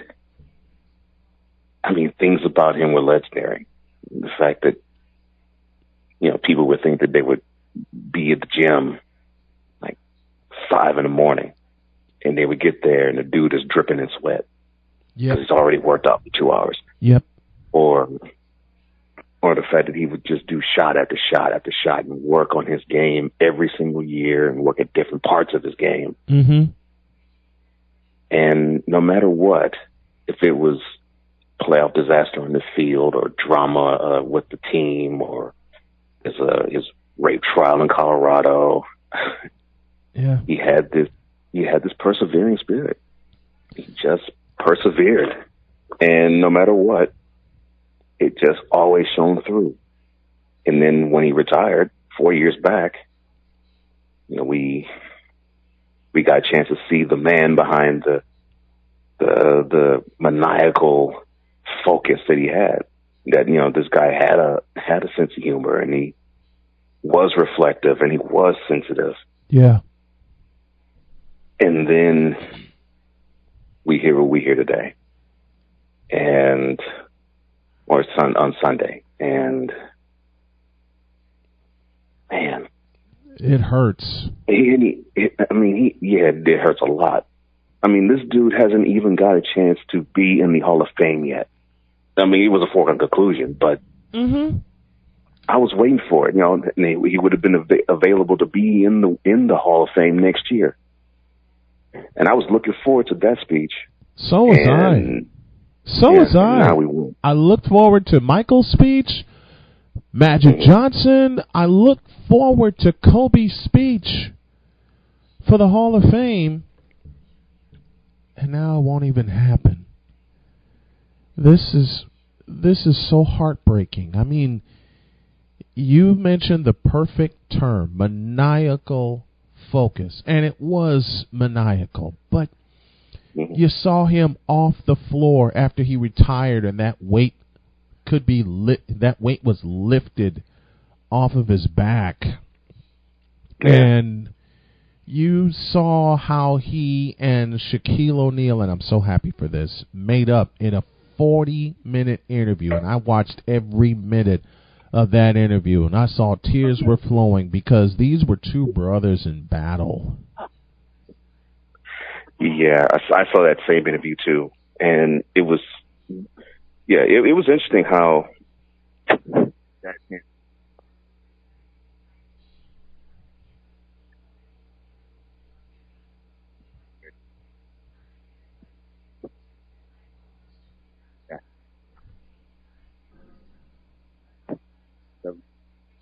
he not be the guy then. Yes. But the telling story was after they won their first championship in 2000, Shaq was like, look, I had the idea of, well, not idea, I had the mentality of I can just go ahead and rest. And he said, and that just pissed me off. Because his mindset was, I want to crush everybody at all times. Yep. I don't care if it's July. I don't care if this is the off season. I want us to be focused on the next championship, if it's not this one, starting the day after the parade. And and he was only at that time 21. Yes. And he was 21. He had that I want to slit your throat mentality. Kind of reminds you of another legend, doesn't it? And to always poke fun at a Kobe fan, I always say, look, I have mad respect for Kobe. Yes, I do. Mm-hmm. And if you're ever going to ask me and compare which one of the two though I like more, look, Kobe on his own did great things. Jordan, of course, on his own did great things too. Yes. And I said, look, there is no question that Kobe patterned a lot of his game after number 23 in the Bulls jersey. I say, if you're going to ask me to take which one I'm going to take the original because I don't do clones. But if ever there was a guy who could have, I guess, made the passing of Jordan's career into retirement easier to handle, it was him. Yes. It was him. And we got a chance for the following 13 years after Jordan's retirement, just to really understand the greatness of Jordan, because here's the greatness of this guy. So great that he had 2 numbers for a team retired. Yes. I mean, that's just how great he is. And he ended his career with a 60-point game. And the way his teammates celebrated around him, you would think they'd won a championship. But that's how you go out. But that's how you go out. That's exactly how you go out. 20th year, normally it's like, okay, bit minutes. Mm-hmm. You may see a greatest hit every now and then. With him, you may see a drive down the hole for a dunk. You may see a fade away. You may see one of those fancy passes he would throw every now and then. Yep. You may see a chase down block, which he did every now and then himself. He did. You saw all of that in that final game, and it was just amazing to me. I was like, this guy, you would think he would rethink retiring. That's how good he looked, and that's how good he was all throughout his career. Absolutely. He was just so stellar, you know what I mean? And it was just excellence on display every time you saw him. And I remember like a year ago, I had to go back and remind myself of the greatness of one Kobe being Bryant, and I would see, and I think if I'm not mistaken, it was like a 5-minute clip of final shots he took and hit. Not even thinking about the final shots he took and missed. The final shots he took and hit. That was like 5 minute long. Yeah. Oh yeah. Footage. I'm thinking, doggone, this man was phenomenal. It was phenomenal. And then once he retired, we saw the passion, we saw the emotion, and then we saw the other parts of humanity come to floor. Like, you know, the guy spoke fluent Italian. Yep. And we knew that he grew up in Italy, but we didn't know how extensive Italy was. And we learned in his retirement, oh man, that dude flows. Yes. in all things Italian. Speaks it fluently. And other stories came to not only he spoke Italian, he spoke Spanish when Paul Gasol was a teammate of his, and he spoke, I forgot the guy, but he spoke Slovenian. I'm thinking, how in the world? Slava Medvedenko. Yeah, Slava Medvedenko. Learned guy, intelligent guy, along with the fact that this dude was an on the court savage. He was a killer. He was a killer on the basketball court. He was a man off it. You know, with his family, and I'll never forget that last night where they celebrated him at the Staples Center. His wife, his daughters were all there, and 20,000 people chanting his name. The clip I'm going to play right now, I introduced this earlier. This is courtesy of ABC. I want to get all the courtesies out. This is courtesy of ABC. The year was 2004. The opponent was the Detroit Pistons. Game 2 of the World Championship Series, and this happened. O'Neal, and of course Bryant. And everyone is paying attention to Kobe Bryant. They start with Shaq. He gives it to Walton. Here comes Kobe. Less than 5 from way outside. Got it! Oh, man! With 2.1. Oh, to be there in person for that one. You know, I was thinking about that clip, and the one thing that just rang true to me is, man, you know a lot more about a person in defeat than in victory. And here, that was the first of his 2 defeats he took at the highest level. Yep. And the dude just was like, I'm going to do it. And if I had to do it by myself. And he took those losses 4 years apart. 2004 against the Pistons, 2008 against the Boston Celtics.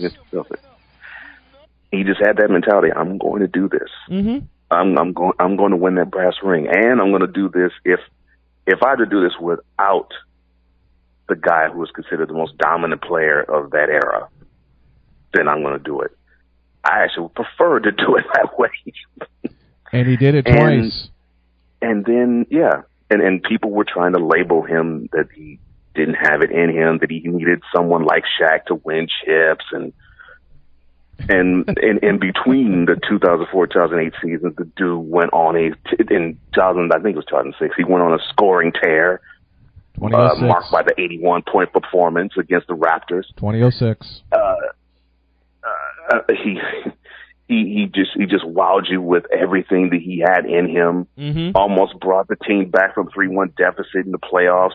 I mean, and that's just in between the 2003 championship and the 2009 championship. And it just let you know that this guy was a straight up champion, no matter what you thought of him, no matter how you tried to down him or slice him, no matter how you dissected this game, the dude was a champion from the word go. And the championship he won in 2009, that's when I had my total respect for him. Yeah. Just go all the way up to the top, where I said, you know what? Whatever this guy does, I don't care what anyone says negative about him. You can't say anything to dude. He's seen it all, and he's done it all. You know, he won being the Robin, he won being the Batman now. Yep. And he's done it in a way that all you could do is respect it. He did it for 20 years. 2 decades strong, man. 2 decades strong. And no matter what lesson you taught him, he learned it, he adapted, and he never made the same mistake twice. And it was amazing to see how he grew. The mistake he made in 2008, losing the World Championship Series, led to 2 more titles, 2009 and 2010. faced the same team that gave him that 2008 loss, showed him the door in 2010. Yep. And it just goes to show, man, how determined he was, how intelligent he was, how insightful he was. And then the label on the rap he got, being a bad teammate, I always thought that was faulty from the word jump. Mm-hmm. Because how could that be when you would see, and Jordan got the same rap. Yeah, how could that be? He did. How can that be when the goal for any player, whether you're the number 1 player or number 15, is to win it all. Chip. Is to win it all. And I know Kobe would be the type to do everything possible for you to help him win it all. Yeah, that doesn't sound like a bad teammate to me. You know something? And then when you talk about you talk about the rap that MJ got for being a bad teammate. You know who could either confirm or dispel that rumor, and he wound up dispelling it? Steve Kerr. Steve Kerr. Mm-hmm. Hell, John Paxson, for that matter. Mm-hmm. 4 years earlier. Steve Kerr dispelled that rumor because if MJ was a bad teammate, why was MJ trusting Steve Kerr to knock down a 15-footer to win the title? I was about to say, not just a regular, everyday 15-footer. A championship clinching 15-footer. As the shot one that clock, gave him championship number 5. Yep. As the shot clock went dead. And you remember before the timeout, he got together with Kerr and said, "If Stockton leaves, it looks like if Stockton leaves, be prepared. That ball's coming your direction." And knowing that, and Steve Kerr said, "I'll knock it out," and he did. Mm-hmm. That's what. To me, that's the basketball savant. Yep. That I see, and that's why I can't say, okay, well, he's a bad teammate. No, they're not. You know who could dispel that rumor in Kobe Bryant's favor? Ron Artest. 2010. And has on many different occasions. Yep, mm-hmm. 2010, Game 7. Kobe couldn't get anything going, so he finds Ron Artest, and Ron Artest bangs home a 3 to essentially clinch the title. Yeah. And Kobe, and that's the thing, Kobe, the shot wasn't falling. What did he do? Okay, well, hey, I'm not getting the points. He ended up getting 21. That's why I'm not getting the points. Well, I'm going to rebound, play defense, and throw dimes. Mm-hmm. Mm-hmm. That's Kobe to me. Perfect. Thank you. Perfect game. Yep. If you want to ask me, how do I think of Kobe in terms of his game? Game 7, 2010 NBA Finals / World Championship Series. Yep. His full game wasn't on. No, it wasn't. What we know him best is scoring. The shots weren't falling, but he didn't like how some people in today's game just says, okay, well, the shots aren't falling, I'm going to continue to shoot them. No, shots weren't falling. So, okay, how can I impact the team in other ways besides scoring? How can I help us win? How can I help us get through the final 2 minutes and get us to that title? And he hit a big-time shot down the stretch, too, in that game. He really did. But his mindset was, I don't care if I have to score 40. I don't care if I have to do 10 dimes. I don't care if I have to do 10 assists. I don't care if it's 10 rebounds. I don't care if it's 5 steals. Any way possible. Mm-hmm. And that's Kobe to me. That's Kobe. That game, it wasn't the beautiful drive down the post with a dunk. It wasn't the fadeaway that we know him to have. It wasn't a running jumper. It was just to grind it out, do whatever I have to do to get this chip. Mm-hmm. That's and it was a grind out game. It was Mm-hmm. indeed a grind out game. Mm-hmm. Here's the game we're talking about. ABC/ESPN did the broadcast. This is Game 7, 2010, and Rasheed Wallace had just hit a 3 to cut it to 3. Mike Breen, Mark Jackson, and Jeff Van Gundy on the call. So good at designing plays out of timeout. Great patience by Pierce, allowing the play to develop. Rasheed Wallace has made some huge plays tonight. Coming up on a minute remaining. Bryant looking.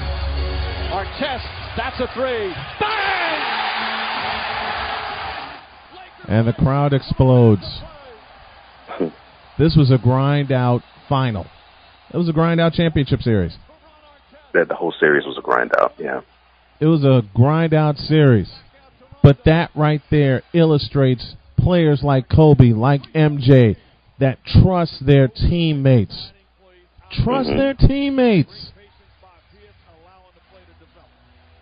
It's crazy that there's hardly any trust in teammates anymore. But Kobe would be the first to tell you he trusted his teammates. You know, and like I said, that game right there. Game 7. Yeah.